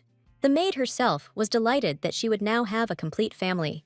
Only another girl could have understood how important this addition was to the assistant. Meanwhile, Derek was supporting the young Dragon King with delicious coffee. Aemond remembered well that his assistant had previously had mixed feelings about this drink. But now the guy realized that the king was happy with him, so he began to offer. Raven was very sad that the imperial family had not even tried this thing. In fact, his words were a secret signal, and the king understood his assistant perfectly. He didn't show that he realized that more traitors had arrived to them. Aemond was already quite tired of the fact that people were always climbing into his beautiful castle. And this time, it was a fairly young guy who agreed to spy purely out of stupidity. The young man was frightened at the sight of Dragon, because he hoped that his presence would remain unnoticed. Aemond's sly smile did not bode well for the guy, no matter how he justified himself. So with a light wave of his hand, he cut the rope that held the young man's entire body. The king knew perfectly well that the boy would not die after the fall, but it would be a good lesson for him. Derek was pleased that the gentleman still remembered all their secret signals perfectly. Dragon suspected that people were drawn to his castle because of the dragon's renowned wealth. Ideally, it would have been possible to spread the rumor that the dragons had all become impoverished. But this was impossible. The king was consoled by the thought that not all people were like this, because Ebel always made him happy. He looked forward to his next meeting with the lady who always amazed him. The prince also wanted to see the girl, but his chances of doing so were much greater. Travis was once again invited to the imperial palace, where she went almost as if it were her own home. As soon as she entered the room, a heavy and silent atmosphere immediately hung in it. Because of this, the heroine saw even more clearly the difference between the rather gloomy air and the radiant Aemond, who achieved many things with the help of little tricks. This time, Bane would like to restore all the ancient imperial recipes together. In the past, due to the ban on desserts, many chefs simply threw away all their knowledge. But now with Ebel, it was becoming possible to resort to restoring the delicacies again. The heroine was delighted with this idea, so she immediately moved on to serious action. Rakim watched from the side with pleasure as the girl worked so hard for the desserts. For all her efforts, the guy couldn't help but reward the lady, so he called the maid to him. It was she who brought a warm shawl that was embroidered with beautiful imperial patterns. The heroine was only worried that other girls would start to be jealous of her. But Bane didn't have a single favorite who loved him with all her heart, despite the scar. Besides, the prince was quite capable of protecting Ebel from any troubles from the outside. At this time, in the dragon castle, some dragons caused panic before an important meeting. Not all of them believed that Aemond would attend this event, since he was disappearing somewhere more and more often. But this time, Dragon arrived in time, because today, the fate of all humanity was being decided. His appearance made everyone present fall silent, if only to show politeness. The king immediately began the meeting with the question of what they should do with the people. The red dragons were against useless extermination, which would bring unnecessary casualties, but Aemond could not approve of humans as mortal slaves of their ancient lineage. Then the black dragon boldly proposed to exterminate all of humanity, because they had enough strength. His name was Heth Alucard, and it was his kind that had suffered the most at the hands of humans in the past. But in Aemond's head, memories of Ebel, who could have died, constantly flashed. Therefore, he could not approve of the Black Dragon's proposals, which only angered him even more. Dragon saw that the situation was quickly getting out of control, even though he was using his status. But previously, it was the Alucard family that ruled the dragons, so the guy was hot-tempered. Even his closest friends were unable to calm the young man down at that moment. Heth broke all the rules of the meeting by allowing himself to assume his true form. There was so much anger and hatred towards people burning inside the dragon that he could no longer tolerate it. Of course, Aemond could not allow such disobedience in the ranks of his followers, so he immediately rushed after the stupid Het, intending to bring him back at any cost. The elder dragons were much more experienced, so they understood that they should not argue with the king. But even they could not understand why Dragon began to resist starting a war with people. The pain of losing the dragon princess was still fresh, as everyone remembered her murder. That girl was a relative of Heth. That's why he couldn't cope with hatred. But the boy was too young and weak to defeat the king of all dragons in the world. The ruler's henchmen were convinced that the man would not allow anyone to contradict him. Aemond easily established order as soon as someone tried to go against his opinion. This is how the important meeting ended so frivolously, where they came to nothing. Meanwhile, the heroine's affairs were going much better, since she had almost gotten rid of the rumors. Rakim had been supporting her business for some time now, so people were afraid to slander her further. Therefore, happy and calm days of prosperity and carefreeness finally arrived for the girl. But the happiness did not last long, because suddenly, Ebel was visited by that same sister of Geldry. The heroine immediately recognized her, although in this life, they had not yet had the chance to see each other. The lady hoped until the very end that this woman had only come to treat herself to her dessert. But it turned out that Kelly was furious that Travis had broken up with her brother so cruelly. But Ebel couldn't be scared by something like that after what she had been through. But Benyu didn't know about this yet, considering herself to be much smarter than this young aristocrat. The woman was going to spread rumors that it was her brother who had abandoned the candy store owner. As the lady had expected, Kelly's plans were, as always, distinguished by their treachery and cunning. Only this time, Miss had some evidence in store, as she had many letters from Geldry. The girl was already tired of wasting her evenings burning the young Marquise's graphomania. But the guy didn't stop there, as he kept walking in circles around the candy store. Kelly was only stopped from causing further scandal by the realization that she had few arguments. But Travis suspected that the key role here was played by the appearance of her red-haired assistant. Holt appeared right in front of the woman, causing her to immediately step back in panic. The assistant was worried that his mistress would be upset after meeting such a crazy client. But in her past life, the lady didn't feel so good, as she never defeated Kelly. Meanwhile, Aemond was still looking for any excuse to return to Ebel. However, the prince ordered that all city guards be strengthened, which made the king's life more difficult. Dragon understood perfectly well that all this happened because of his recent transformation into a dragon. But the guy didn't regret anything, because otherwise he wouldn't have been able to save the girl from danger. Even now, the king's thoughts were occupied with Ebel, so he thought of a small gift for her. So soon the assistant had to take the box to the girl, in which the secret lay. He told the lady several times that this box should only be opened in private. The guy couldn't say anything more, because then this gift would no longer be a surprise. But the heroine couldn't allow herself to let her friend go without thanking her for the box, so she gave him some delicious sweets to take with her so that the guy wouldn't be sad. That same evening, the lady spent a long time puzzled over what exactly was in her gift. Ebel couldn't even imagine what exactly the Dragon King would put in the box for her. It turned out that he gave the girl a beautiful mirror that looked very expensive. Travis was delighted with the gift, which will definitely be useful to her in everyday life. But the mirror turned out to be magical. As it quickly complimented its owner, Ice broke into a smile and didn't even notice that the mirror knew about her reincarnation. Looking at the gift, the heroine suddenly became sad, as she remembered her friend. As soon as she said Aemond's name, rapid waves began to spread across the entire mirror. And then, it showed a picture of a dragon's castle, which greatly surprised the owner of the candy store. The girl remembered the guy's office well, although she had only been in the castle for a few days. Suddenly, Dragon appeared in the mirror, glowing with happiness and joy at the sight of the girl. Ebel couldn't believe that such magical technologies existed in this world. She was very embarrassed when she heard that the guy had been missing her very much all this time. In the girl's opinion, it would have been better if Aemond had arrived in person rather than come up with such tricks. However, now Dragon had to fulfill his duties, so he could not leave. But the guy was able to appear in front of the mirror at any time to talk to his girlfriend. This is how, even at a distance, Ebel and Aemond found opportunities to communicate with each other. They had no idea that at that moment Bane was suffering from loneliness and fear of dragons. The memories of how he got the scar were forever deeply ingrained in the heir's mind. He was afraid that if a full-scale war broke out, Ebel's store would have to close. But for now, the heroine had no idea about anything like that, so she enjoyed cooking. The girl worked together with her assistant from early morning to create a new and unique taste. Even from her first life, Ebel remembered well the recipe for an airy and sweet dessert. And as a result, she created a tiramisu that many pastry chefs would envy. The assistants were delighted with the skills of their mistress, who once again amazed their hearts. But today, the weather was so terrible that it was useless to wait for buyers. However, the lady noticed a lonely old woman on the street, who had clearly been wet in the rain for a long time.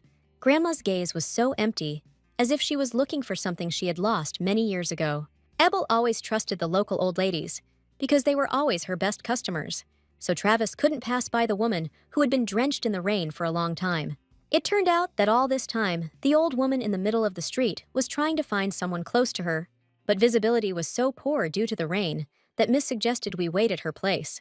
So the lady brought the old woman into her shop, although she had no idea what to do with her. This grandmother couldn't even say her name, but she kept demanding more and more sweets. Before it was too late, Ebel sent Holt to the police, as the lady had clearly disappeared. But the old woman was not at all sad about losing all her loved ones in the rain. She demanded a huge amount of sweets, and somehow they all fit inside her. Only a few hours later, the neat girl came running for her lost mother, but the old woman immediately became hysterical because she wanted to see her beautiful daughter. But the whole point was that this lady was the daughter of such a crazy woman.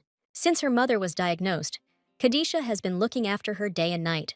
Ebel saw that the unknown aristocrat could not cope with her mother.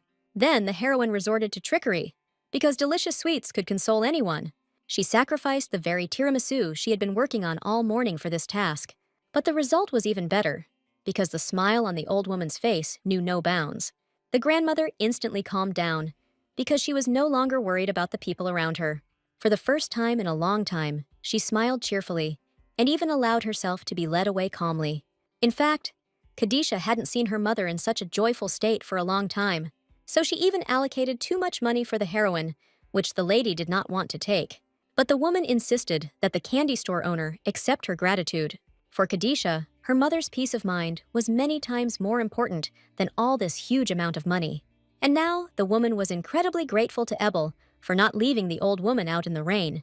At this time, Kelly was preparing another trap for Travis, wanting to take revenge on her for everything.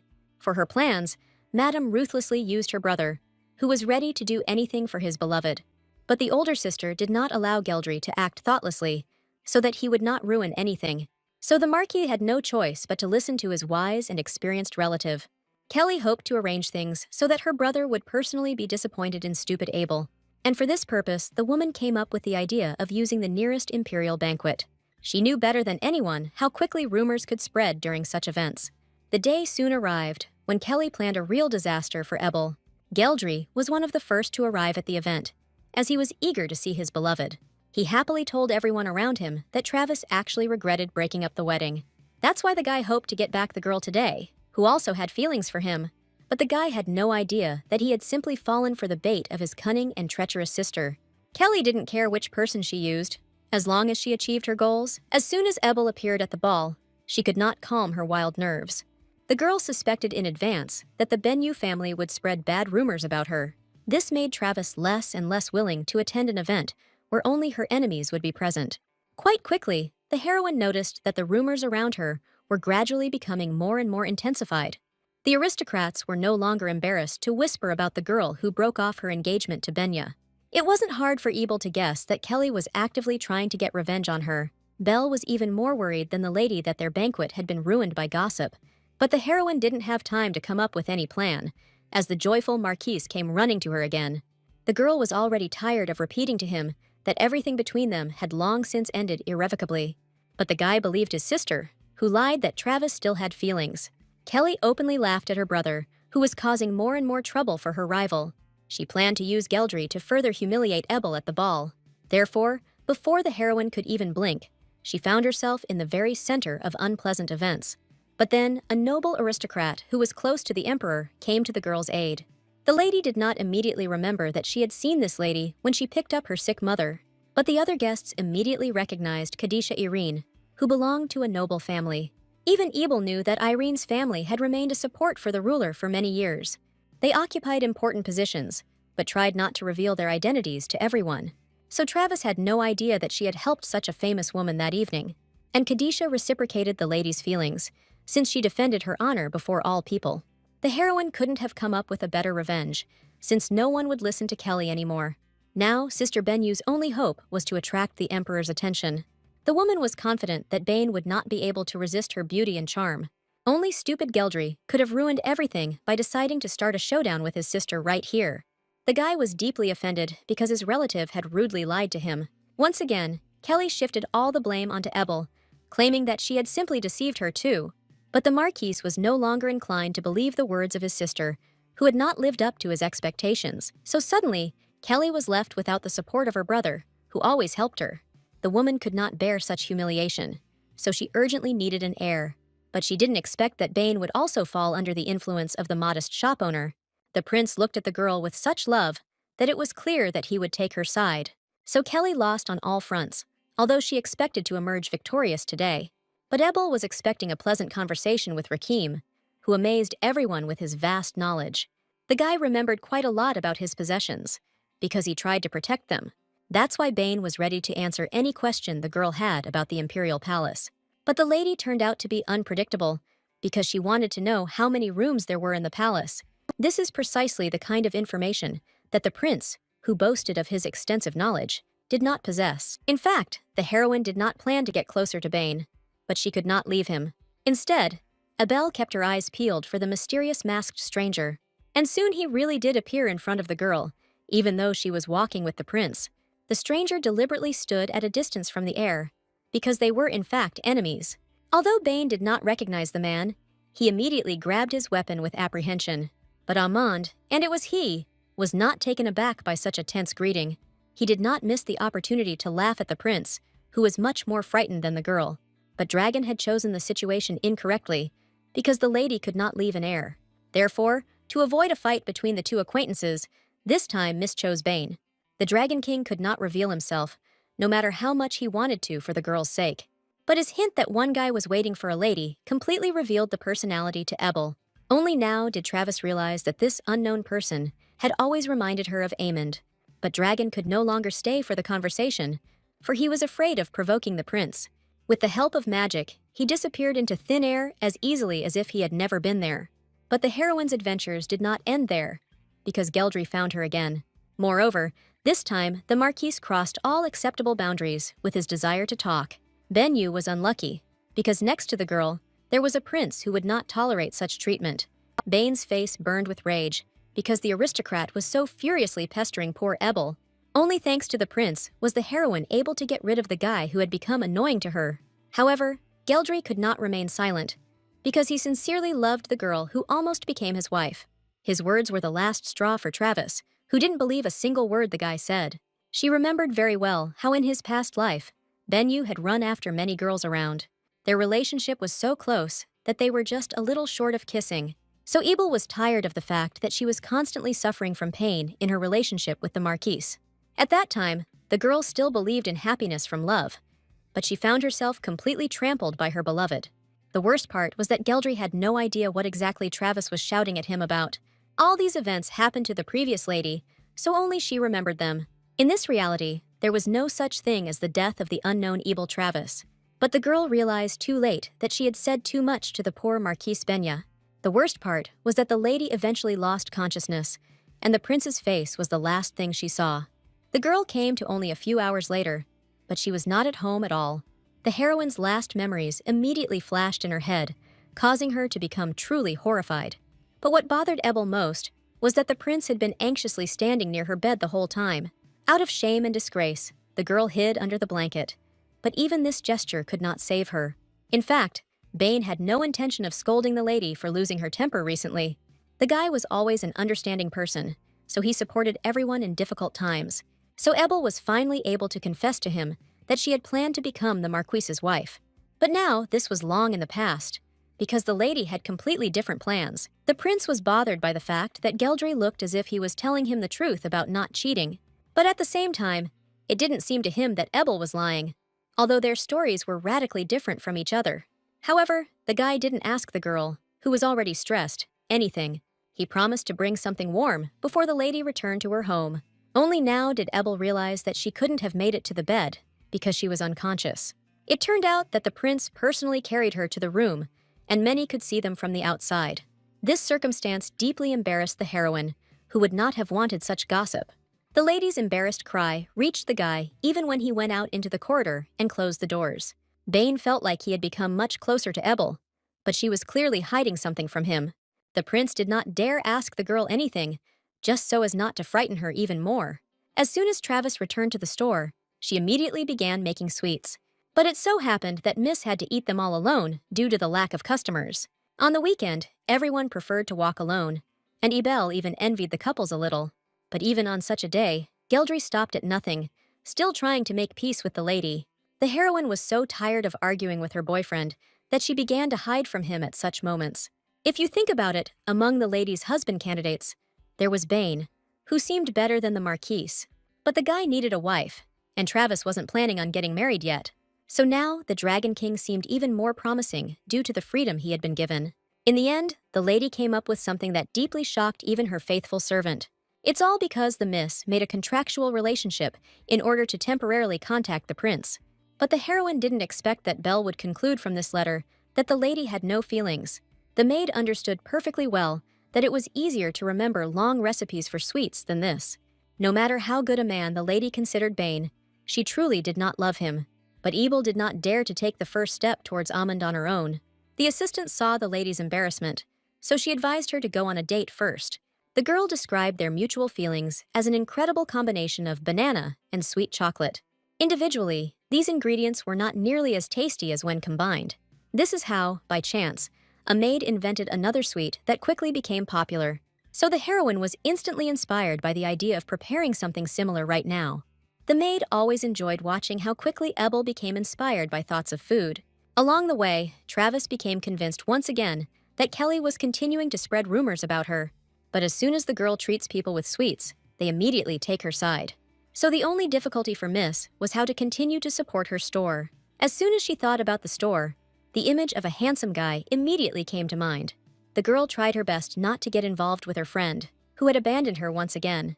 But, as luck would have it, many aristocrats were talking about a dragon arriving at the imperial palace.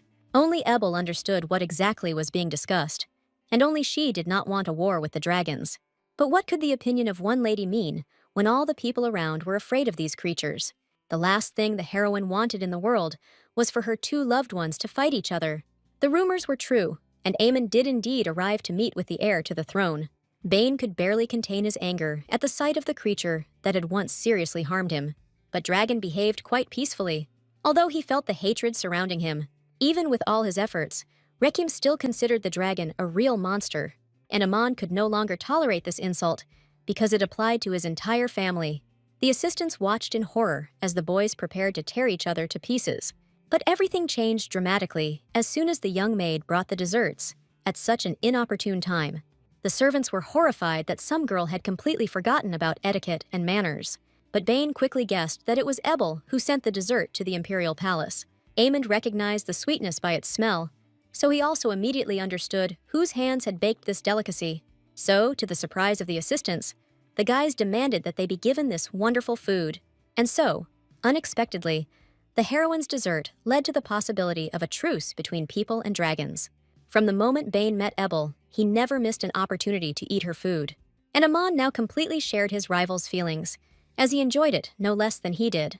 Who would have thought that it would be so easy to reconcile two such different people? After this tasty snack, Rakim was much more inclined to negotiate a peace treaty. It turned out that Dragon had prepared all the conditions for the truce in advance and written them down on paper. But the Dragon King's sly smile continued to frighten Bane, who did not trust his opponent. The guy needed a reason why Aemon decided to come to a truce with the people. And Dragon honestly admitted that it was his love for the person that influenced his decision. The aristocrats couldn't believe their ears at first, as dragons usually didn't like people. Even the prince was surprised, although he should have been best prepared for such turns of events. Aemond cunningly did not tell her his name or Ebel's, although he truly loved her. But the prince, as expected, laughed loudly, since he did not consider such a union possible. Unlike him, Dragon remained calm, since the guy was unable to hurt him in any way. Before concluding a peace treaty, Bane was forced to voice 3 conditions. First of all, the guy needed the dragons to not show their appearance and not harm anyone. And finally, he demanded that Aemon deal with the lovesick dragon as soon as possible. The king's peaceful appearance apparently deceived the prince, because in reality, he could easily lose his temper. A shiver of terror ran down Rakim's spine as he realized he was just one step away from death. A terrible past flashed through the boy's mind when one dragon left him this scar. Then the heir desperately defended his possessions from the creature that suddenly attacked them. This dragon was so huge and strong that it was impossible to defeat it. But Bane had nowhere to retreat, because behind him were badly wounded knights. So it was at that moment that he received this terrible scar that will stay with him for the rest of his life. Aemon knew this story well, and with its help, he suppressed all the spirit of the heir. It may have been cruel, but otherwise the boy would have continued his useless resistance. But now Bane suddenly became quiet, because he realized how wrong he was in this situation. To smooth things over, Aemon recalled that he actually respected the heir to the throne. But even the most foolish aristocrats did not believe the dragon's speech because of prejudice. Only for the sake of Ebel, whom the dessert reminded them of, were the guys ready to conclude a temporary truce. At that moment, the caring husband sent Belle for a walk, and the heroine went with her. Travis was genuinely happy for her friend, who seemed so happily married. The girl herself wasn't particularly sad, because she still had a favorite job that brought her joy. But both Ebel and Belle were interested in what kind of child their former assistant would give birth to. That is why the lady tried to accompany the maid all the way home, so that everything would be all right with her. Although Miss didn't want it, she couldn't help but think about whether a person could have children from a dragon. Surprisingly, as soon as Ebel remembered her friend, he immediately appeared in her store. At first, the heroine thought she was just imagining things, because the guy didn't even have keys. So Travis couldn't imagine any way in which Aemon would get into the store. But it turned out that the girl had not imagined her beloved and charming ally at all. The boy missed Ebel so much that he ran to her immediately after meeting the prince. Quite quickly, the girl realized that her friend was indeed not a figment of her imagination.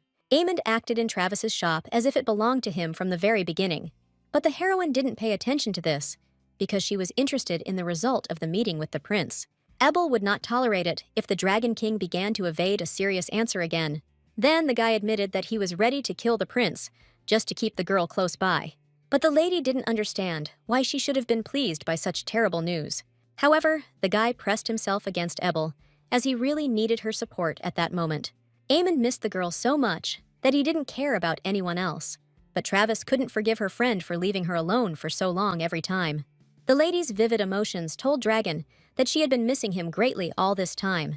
This time, the heroine managed to resist the dragon's beautiful gaze, which attracted attention.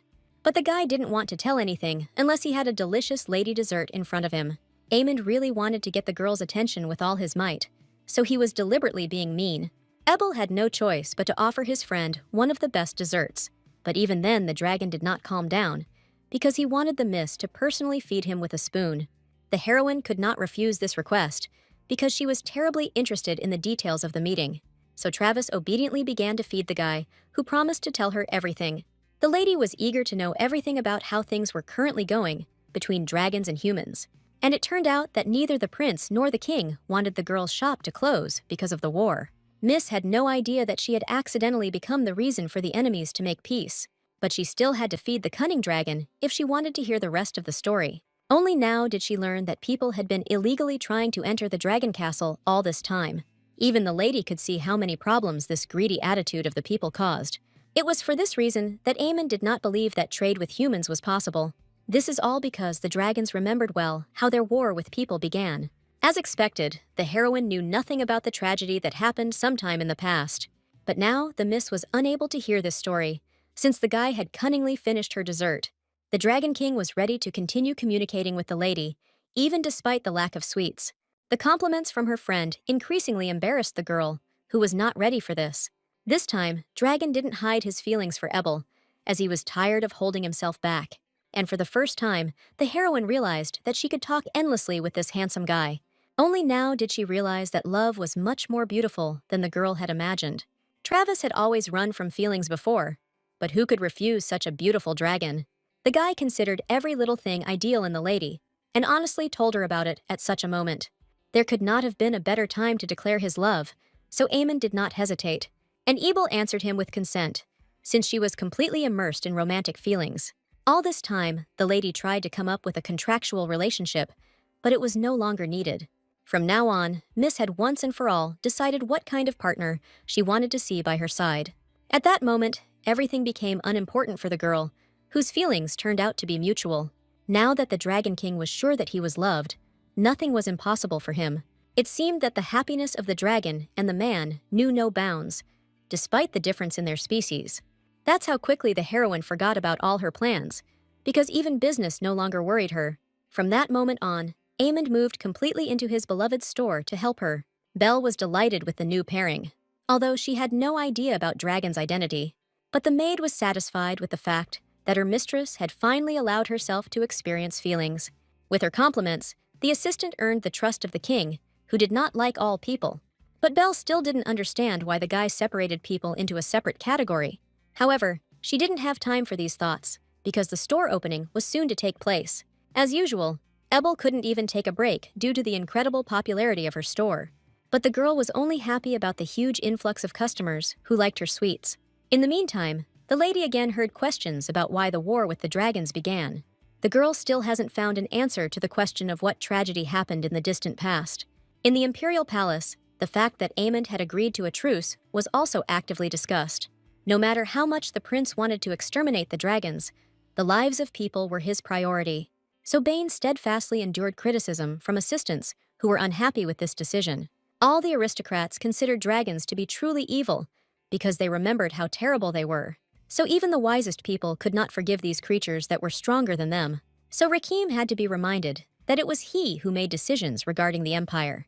Only in this way did Duke Gerard finally remain silent, although he was against peace with the terrible creatures. The man realized that if he wanted to do things his way, he would have to act secretly.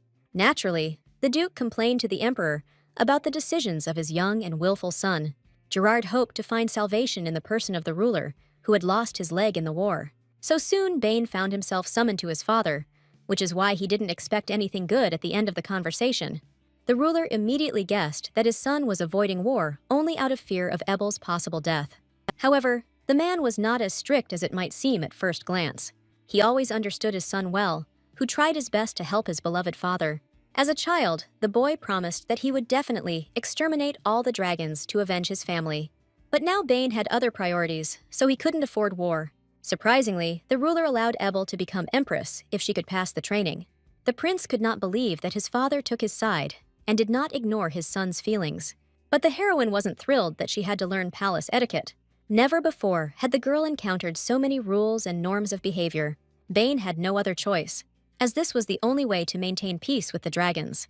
The girl could not admit to the prince that she was already in love with a real dragon, and not just any ordinary one, but the king himself, who often came to visit her. Therefore, the lady could never confess to the prince who her lover really was.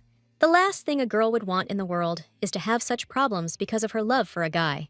Ebel could not ignore the heir's request, because it directly concerned the world. Bane would never have resorted to Travis's help if he had had the chance. But in the current situation, he urgently needed to convince his father to continue to support his decision. So the heroine made concessions and agreed to sign a contract, albeit for only a month. This was already enough for the guy, who was afraid of being refused because of such a difficult request. But Bane didn't expect the girl to admit that she already had a loved one. Ebel had no intention of lying about her feelings, as she was no longer ashamed of love. Rakim could not resist and tried to find out if he happened to know this wonderful man. Although it was clear from the start that the guy had gone too far, as he was interfering in the girl's personal life. As a result, Ebel quickly changed the topic to signing the contract, which was much more pleasant for her than talking about her beloved. Until now, the lady could not believe that she was now saving the world by intending to study imperial etiquette. Despite her second reincarnation, the girl did not know her future, so she acted at random. At first, according to the contract, the guy and the girl will behave like a real couple in love. But after just a month, Bane was willing to quarrel so that the reason why they eventually broke up would be clear. This performance should be enough for the ruler to believe in the sincerity of his son. No matter how sad Rakim was, he had no right to pester a lady who was already in love. The guy could only hope that in 1 month, he would be able to attract the miss's attention. But Bane knew perfectly well how small his chances were of winning the love of the girl he liked. In his dreams, Ebel was supposed to become his wife, but this conversation was destined to happen, all because the girl was in love with Aemond, to whom she told about her contract with the prince. Of course, the guy wasn't thrilled that his girlfriend was already in contact with another guy. The Dragon King put in all his effort for this picnic, but ended up receiving such a cruel confession. No matter how Ebel ran away from her beloved, who would only play this role temporarily, he could not help but be jealous of her. Travis herself was well aware of how pathetic all her excuses sounded in this strange situation. More than anything, the girl was afraid that Aemond would be very offended by her and stop talking to her for a while. But it turned out that the king had decided to deal with Bane, just so that his beloved would not suffer. But the lady didn't need that kind of help, so she pulled the guy towards her. Only now did the heroine realize that the cunning dragon had once again taken advantage of her emotions. This is all because the guy initially wanted to approach the lady, but did not dare to do it himself. But now that Ebel had personally drawn him to her, Aemond had the right to do everything, and he happily kissed his beloved girl, enjoying the moments that they were together. With each kiss, Travis's blush grew brighter, but it seemed to bother Dragon. The guy only rejoiced even more when he saw that all his actions were pleasing to the girl. They gave themselves completely to each other's company, while such a peaceful opportunity existed.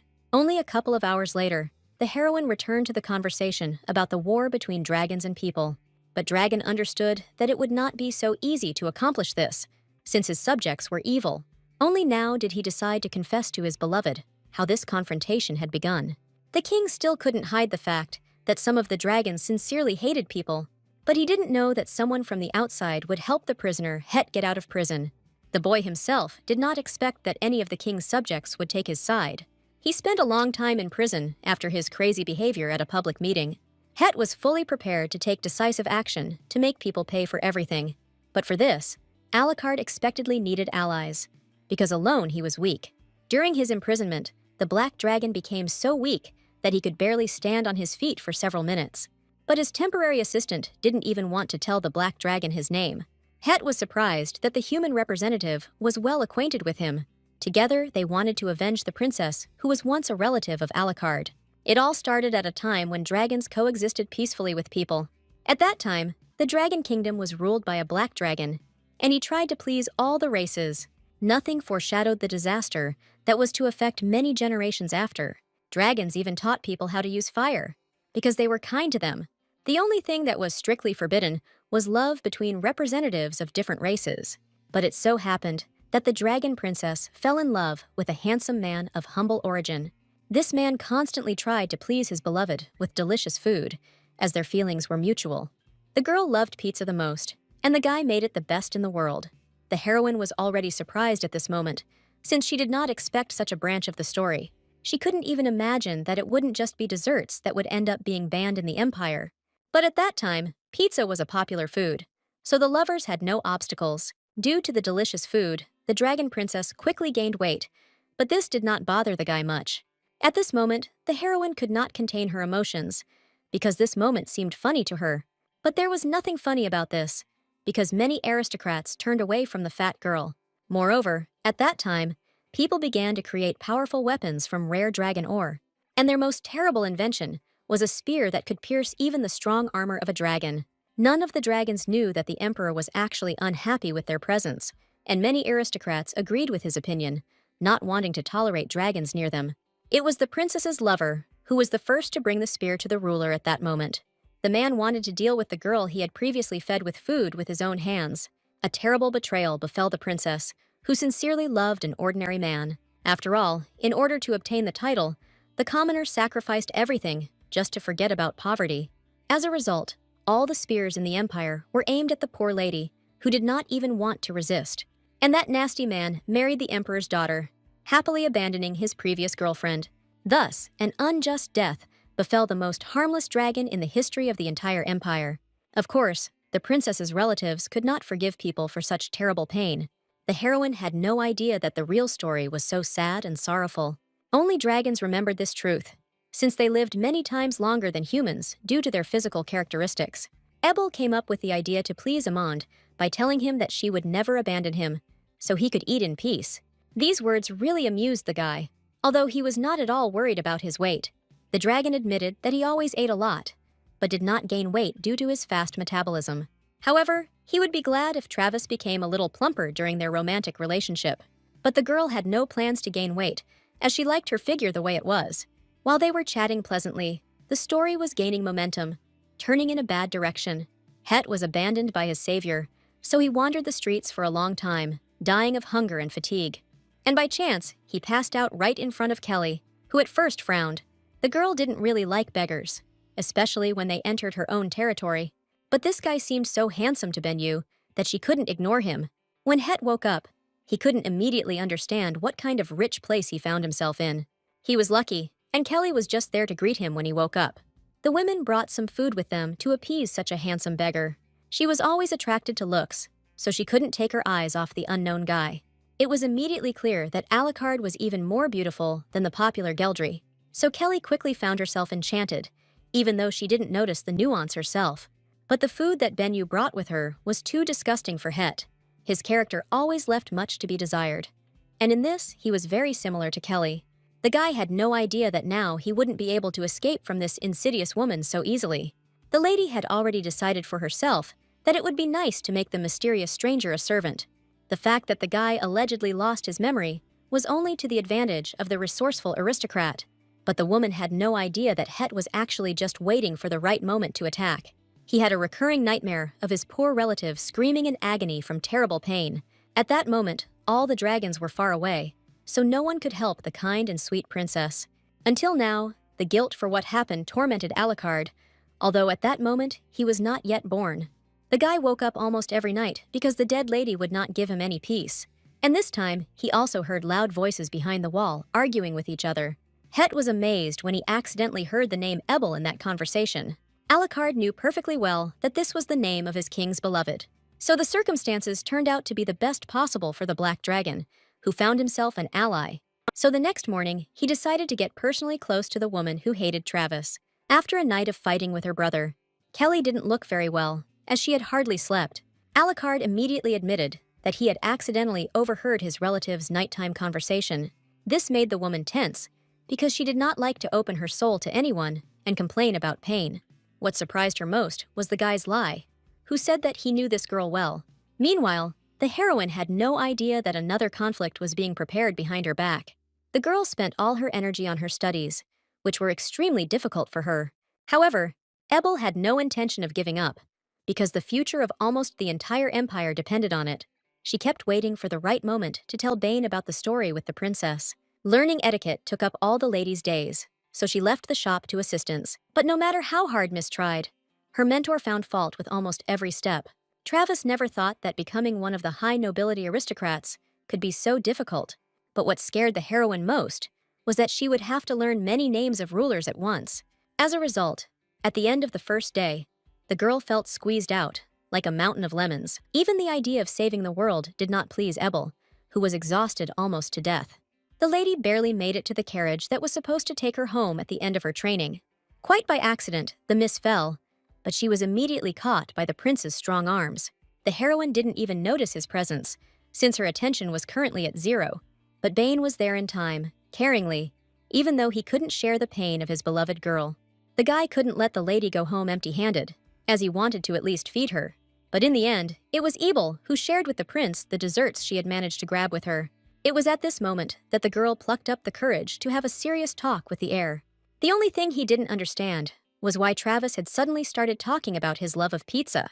It so happened that due to excitement, the lady began to talk all sorts of nonsense instead of serious topics. Only after this was the heroine able to tell the prince the story of the love between the princess and the human. She did not forget to mention how tragically this relationship between the races ended. Bane was left puzzled by this story, as he had never heard of such a confrontation. Before, it seemed to him that it was the dragons who, without reason, started a war with people in the past. Ebel had no evidence that this story had ever actually happened, but the girl would not want the senseless war between races to continue because of grievances. Most of all, Miss was afraid that the prince would not believe her words, since they would be unpleasant to him. But the guy had long remembered that Ebel was not the type to lie for profit. Therefore, he promised to conduct his own investigation in order to achieve justice in the future. These words made the girl happy, as they gave her hope for maintaining peace in the empire. She tried her best to make sure that her friends no longer had to fight each other, but the lady had no idea that her actions only hindered the insidious Duke Gerard. He increasingly hated Travis, who was constantly throwing spokes in his wheels at random. It was this aristocrat who was responsible for cultivating hatred in the Black Dragon, releasing him, and he was the one who ordered an urgent search for dragon ore throughout the empire once again. He had placed so much hope in Het, who was now chatting pleasantly with one of the aristocrats. The guy tried his best to seduce Kelly by talking about how terrible Abel was. He even lied about having once worked for Travis, and this was what most irritated the vengeful Kelly. The woman was uncomfortable with any mention of the store owner, whom she had not been able to win over. But now she saw before her a man who had suffered no less than she had. So Benyu was once again determined to do everything possible to ensure that Ebel was left with nothing. Het had his own reasons for hating Travis, who had changed the Dragon King beyond recognition. Aemond would never have agreed to a truce before if he had not met this girl. So more than anything in the world, Alucard wished for a terrible death for the lady who had interfered with his plans. That is why he was willing to cooperate with the man, just to achieve his goal. The consequences of their plan were soon discovered by Belle, who was unable to find any cooking ingredients. It turned out that none of the farms could supply milk due to sudden problems with the cows. Unlike her assistant, the heroine immediately understood who could be behind such a terrible deed. The lady had little choice, but right now she could not take revenge on her opponents at random. The first thing Ebel did was to personally go to the farms, which were in terrible condition. It really was as if the cows all got sick at once, and this affected even small production facilities.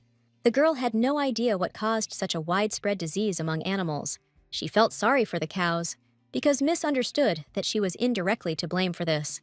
The farmers had a lot of experience in treatment, but even they could not do anything. However, the heroine had no intention of sitting still, and it wasn't just about her candy store. The first thing she did was turn to Aemond, who was skilled in various kinds of magic, for help.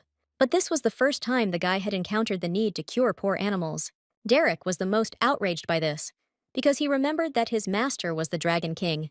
Unlike his assistant, Dragon saw nothing wrong with helping his beloved lady.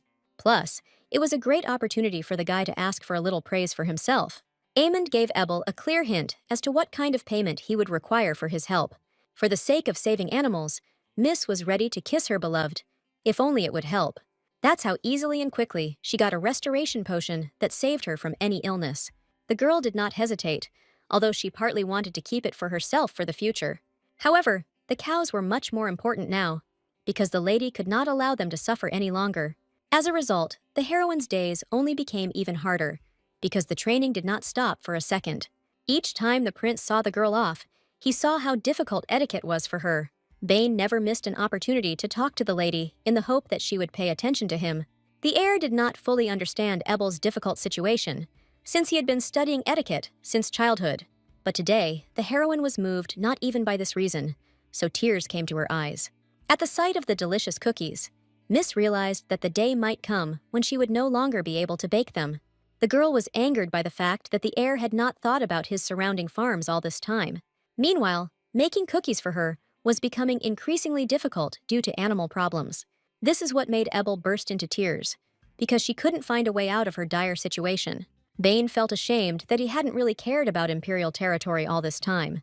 All this led to the prince personally taking charge of animal farms. By this point, the heroine had already collected her emotions, so she was ashamed of her behavior.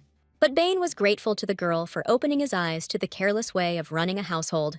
The lady's happiness knew no bounds when Rekim promised to sort out all the problems on the farms. With the help of Aemon's magic potions, the heroine quickly got all the sick animals back on their feet, and the prince assigned people to find the cause of the cows' health problems. As a result, a stone was discovered in the feeders, which was causing such huge problems for the animals. Since the lady herself did not know what this object was, she turned to Dragon for advice, and he immediately guessed that the girl was holding a piece of dangerous dragon ore in her hands. The guy couldn't believe that this particular material was found among the cows. But before that moment, several more days passed, during which the cows got better. But Ebel's troubles didn't end there, because she never found the culprits. So one day, Belle, with tears in her eyes, discovered that the birds had also begun to suffer. Moreover, Holt learned that previously cured cows had succumbed to the disease again. All these problems made the heroine's head spin unbearably, because she didn't know what to do. It seemed that just as Miss was resolving issues with one situation, another one was immediately thrust upon her. And even the help from the prince could not help the girl save the animals at that moment. Bane conducted further investigation into the princess, but found no mention of that tragedy. All he knew was that at some point, weapons production actually did accelerate. That is why the heir called the lady to discuss these issues. Despite her fatigue after training, everything changed dramatically when Aemond was able to recognize the dangerous dragon ore in the stone. The worst thing was that this material could only be obtained with the help of dragons. From the description, the lady immediately understood how dangerous this material was for animals. All this time, she thought that it was the Benyus who were to blame for all the diseases on the farms. But the lady had no explanation as to how this family knew about the dragon ore. But Aemond immediately guessed that without the help of the dragon, no one would have obtained the material. At that very moment, one of the king's followers appeared majestically in the air. Whoever this dragon was, Dragon could easily protect the girl from his attack. So the guy's body didn't even tense up with fear, even though he pressed Ebel closer to him. But it turned out that it was the red dragon who had come to the master, and he had good intentions. This woman's name was Lesha Sorbian, and it was not without reason that she urgently flew to the king. Even despite Aemond's grumbling, the lady could no longer remain in the castle. As soon as Dragon heard that Het had escaped, his expression instantly changed. Never before had the guy allowed himself to get angry when his beloved Ebel was nearby. It's all because this guy was a representative of the Black Dragons and rebelled against the king. He was one of those who hated people so much that he was ready to destroy every single one of them. So it was hard for Alucard to pretend that he was interacting nicely with his ally. However, the dragon easily accomplished the task, since a social revolution was at stake. Kelly had no idea that this young man was actually just using her for his own purposes. It was on Het's tip that the lady spread dragon ore everywhere to harm Ebel. However, the woman's efforts were in vain, because the girl had already dealt with this problem. The worst thing for Benyu was that the prince personally helped her search for dragon ore. And now Kelly needed the help of an ally, because she couldn't come up with any plan. She relied entirely on the stranger, as he always offered cunning solutions. Het's level of cunning was a perfect match for Kelly, who was quick to spread rumors. As soon as the guy hinted that Madame should turn to the people, she kissed him. The dragon did not expect the woman to resort to such gratitude for all his useful advice. And Kelly herself was already full of desire to once again spread unpleasant gossip about Ebel. Due to Benyu's proactive actions, Het almost showed her all his hatred for humans. But the guy ran away in time, just to avoid giving himself away prematurely. At that moment, the woman confusedly attributed everything to the fact that Het had never received kisses from women before. But in reality, the hatred inside Alucard was fighting with the pleasant feelings of closeness. And at this time, Lesha honestly admitted to Ebel that all dragons hated people. No matter how unhappy Aemond was about this, Sorbian had no intention of hiding the truth from the girl. It seemed strange to the lady that the dragons hated her a priori, even though they had never seen her before.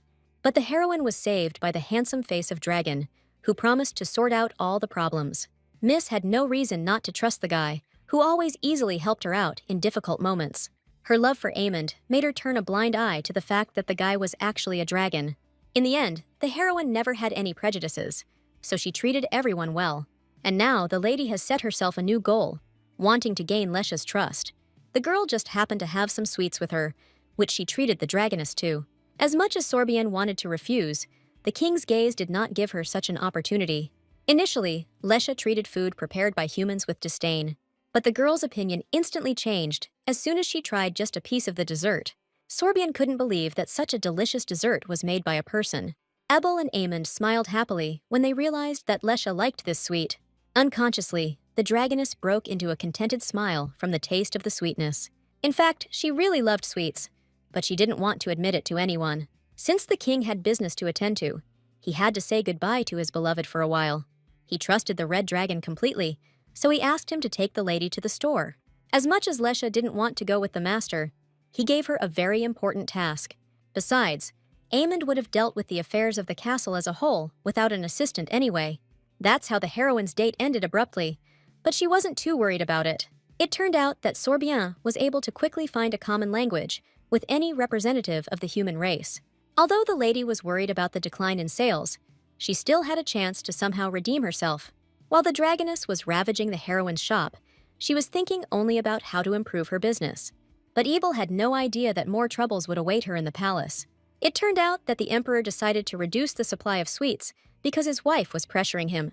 The ruler was very susceptible to gossip, which was constantly spread by aristocrats. This led her to believe that the ingredients for the desserts were of poor quality. The empress did not want to get involved in an enterprise that could harm her health. So, despite the previously signed contract, the lady still remained without sales at the palace. This woman had always been stubborn, so it was useless to argue with her any further. But the heroine still began to defend the quality of the products for which she was responsible.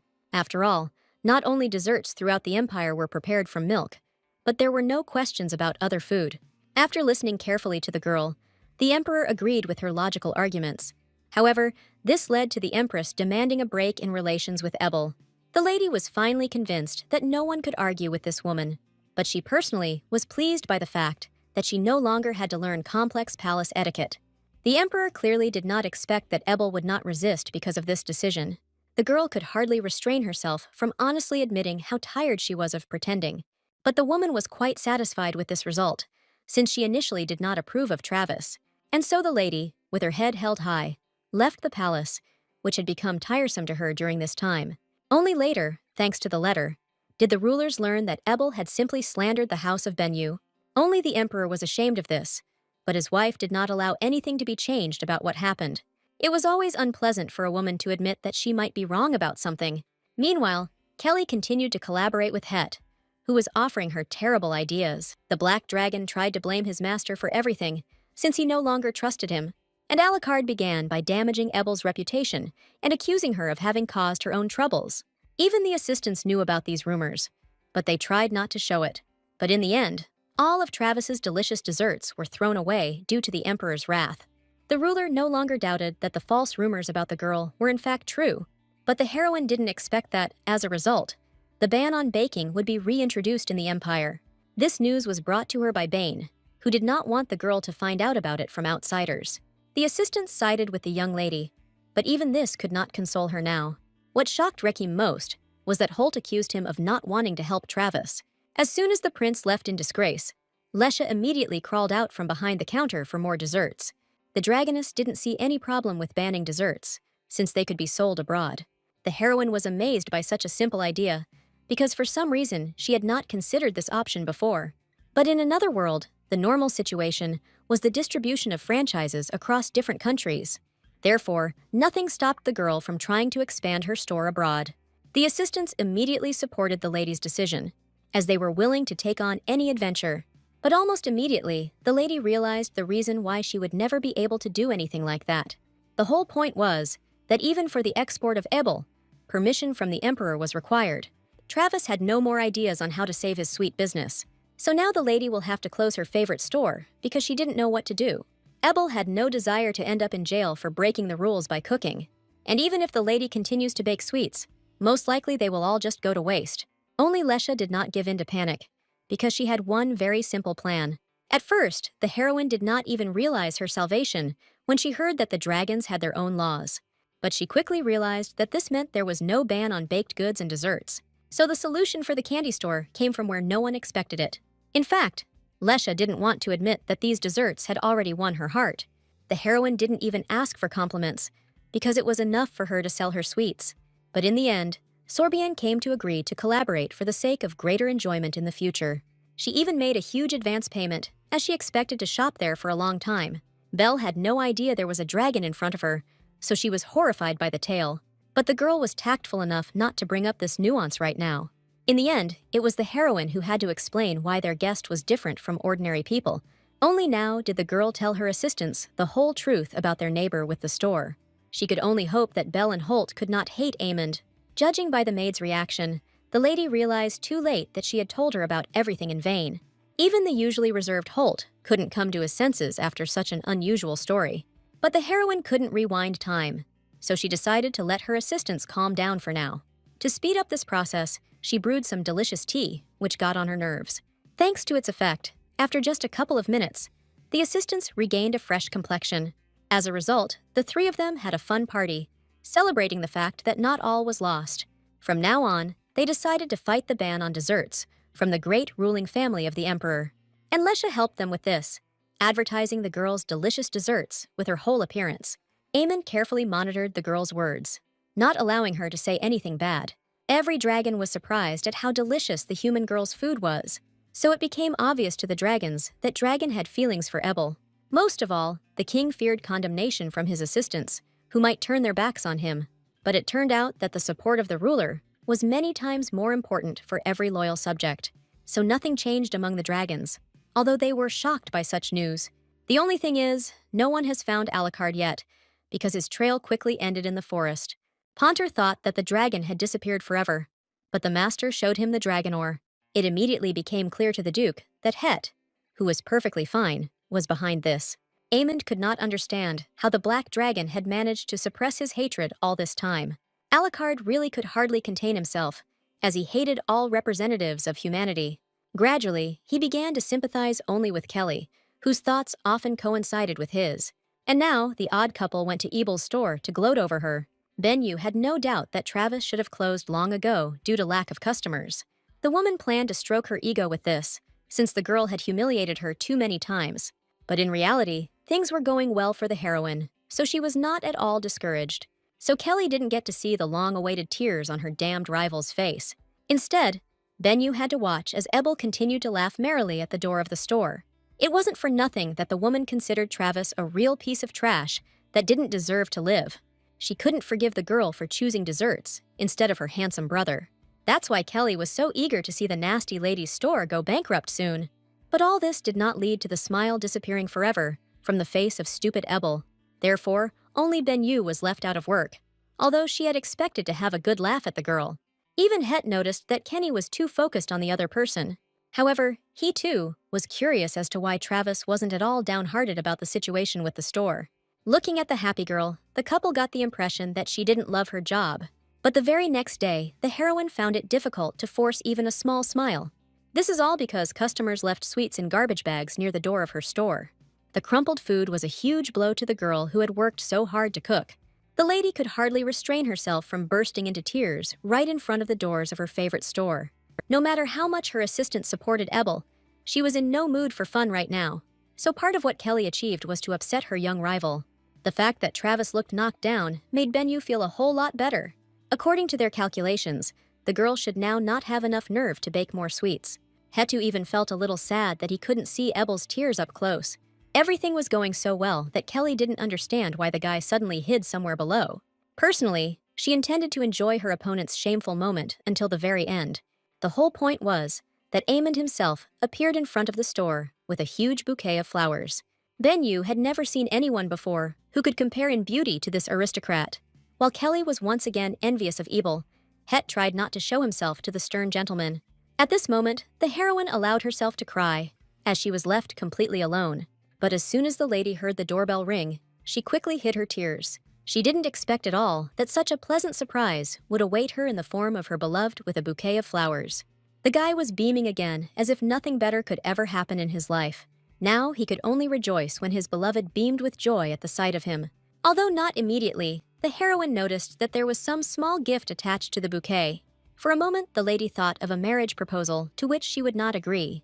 But everything turned out much better, because Aemond gave the girl only beautiful jewelry. Earrings were always considered a symbol of true love between a couple in the Empire. That's why Travis was even more delighted with such a modest gift than she would have been with a possible ring. As soon as Ebel tried on the jewelry, she became even more delighted with its beauty. During her entire relationship with Aemond, the lady never once regretted that they were dating. Each time, the guy somehow miraculously managed to subtly sense the desires of his beloved. Therefore, Miss had nothing to complain about, no matter how much the dragon embarrassed her for the sake of a joke. Their happiness would have lasted forever, if only dragons and people lived the same way. At this time, the entire imperial family studied the latest technologies with great pleasure. None of them regretted any more that the ban on sweets had recently been issued in the Empire. Only one prince was concerned about this situation, so he interrupted his parents' walk. Until the very end, the boy could not believe that his father and mother had treated Ebel so cruelly. The heir hoped that with his logical reasoning, he could easily convince his parents. But this time, the emperor was not in the mood to listen to his son, as he believed the false gossip about Travis. Instead, the ruler preferred to continue to have fun while he had the opportunity. He was delighted with how far its inventors had come in recent times. As soon as they started using dragon ore, all the inventions quickly got off the ground. Only the faithful horses could not appreciate how wonderful the new carriage was for people. Progress really did not stand still, so soon all people were in for a powerful leap in development. The rulers fully supported new technologies, as they sought to make their lives easier. And only Bane was suspicious of the new products, since he understood that you have to pay for everything.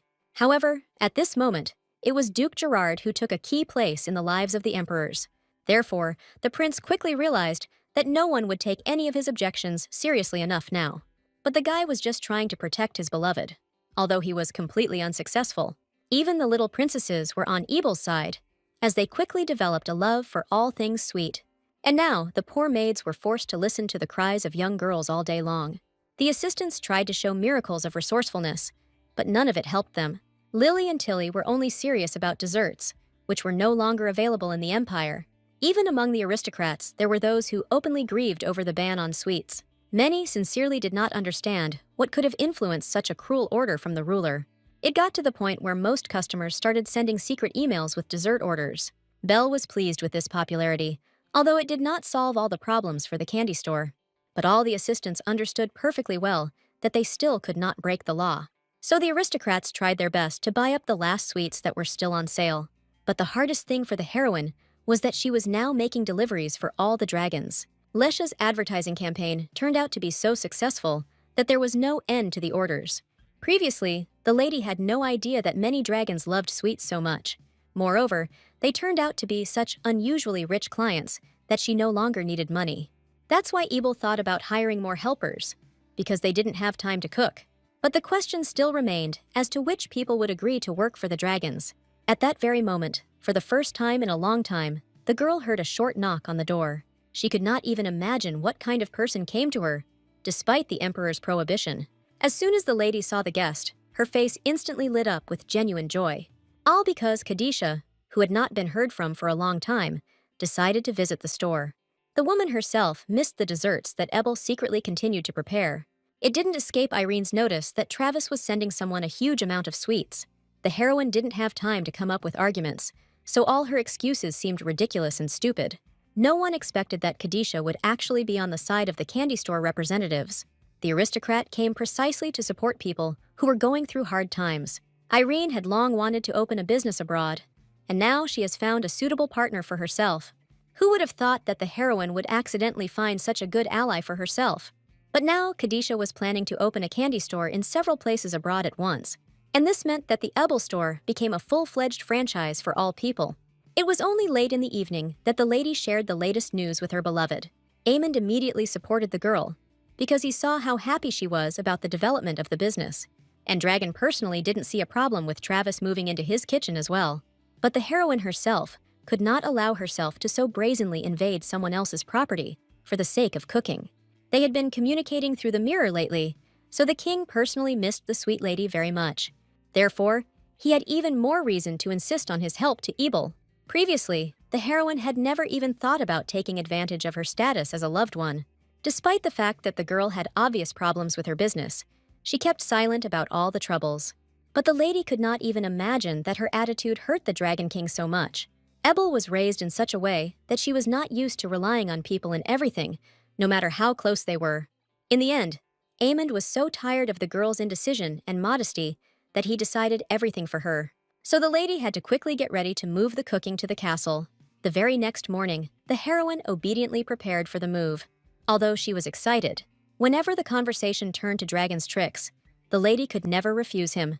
But the girl's pretty face caught the attention of the guy, whom she later fell deeply in love with. She was used to Aemond keeping all his promises, so she wasn't worried about Derek's arrival. And soon the Raven appeared to personally transport the girl to the Dragon Castle. However, due to the huge amount of work, Abel completely forgot about this assistance feature. But he appeared before her many times, not at all embarrassed by his true appearance. In essence, Derek remained himself in any form, and was still just as devoted to his master. At that moment, a noisy fight was taking place among the dragons in the castle over one of the delicious sweets. Lesha was definitely in the lead in this battle, as she was much stronger than everyone else. But as soon as Sorbian saw the king's beloved, she quickly changed her priorities. The dragon's first reaction to the human in the castle was rather dismissive and unpleasant, but Lesha quickly distracted all the dissatisfied people by throwing the last dessert somewhere into the crowd.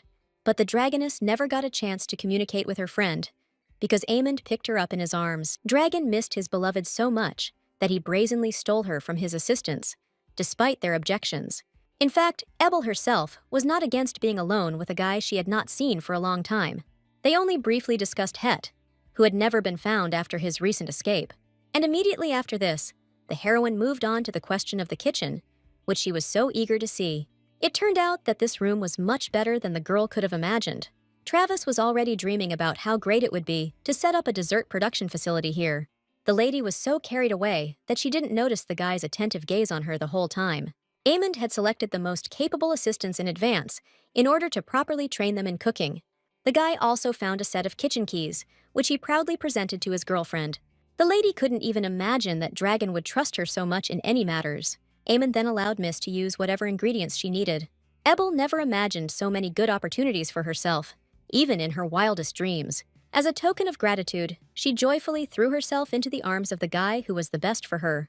Now, Travis could never imagine her life without this dragon inside her. Their feelings were completely mutual, so happiness completely overwhelmed the two lovers. Pretty soon, the heroine's business began to expand at an incredible rate due to the help. If before such a scale was just a lady's dream, now everything was becoming a reality. Khadijah supported her ally in everything, whose plans were completely in line with her wishes. Of course, both aristocrats kept their union a secret, because the emperor could punish them. But until then, the contract between Travis and Irene was practically unbreakable because of their friendship. In this matter, the girl was also helped by the help of the dragons, who were madly in love with sweets. So the strict ban on delicacies did not become an obstacle to Ebel's dessert preparation. While many aristocrats almost cried, remembering the sweets from Travis, they had a hard time getting used to the new menu, which the emperor and his wife quickly approved of.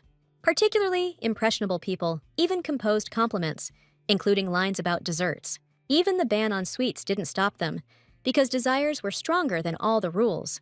No matter how hard people tried to restrain themselves, they were not very successful after the sweet life. Therefore, tears flowed more and more often on the streets of the empire because the ruler banned sweets. But the more the aristocrats and commoners became outraged, the stricter the ban became.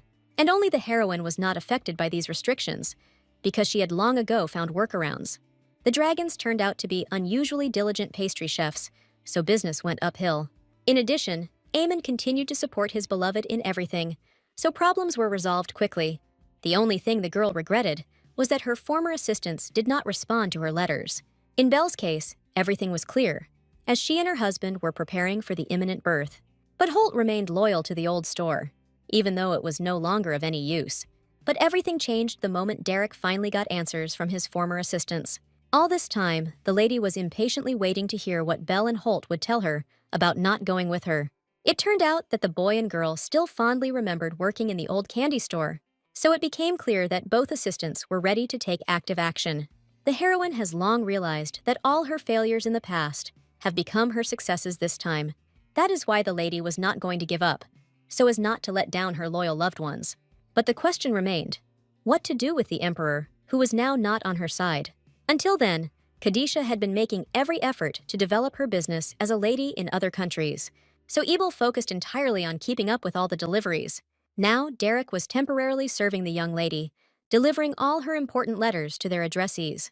This was very useful, since the girl was constantly visited by various brilliant ideas, and the Raven performed his duties brilliantly, making his contribution to the development of the sweet business.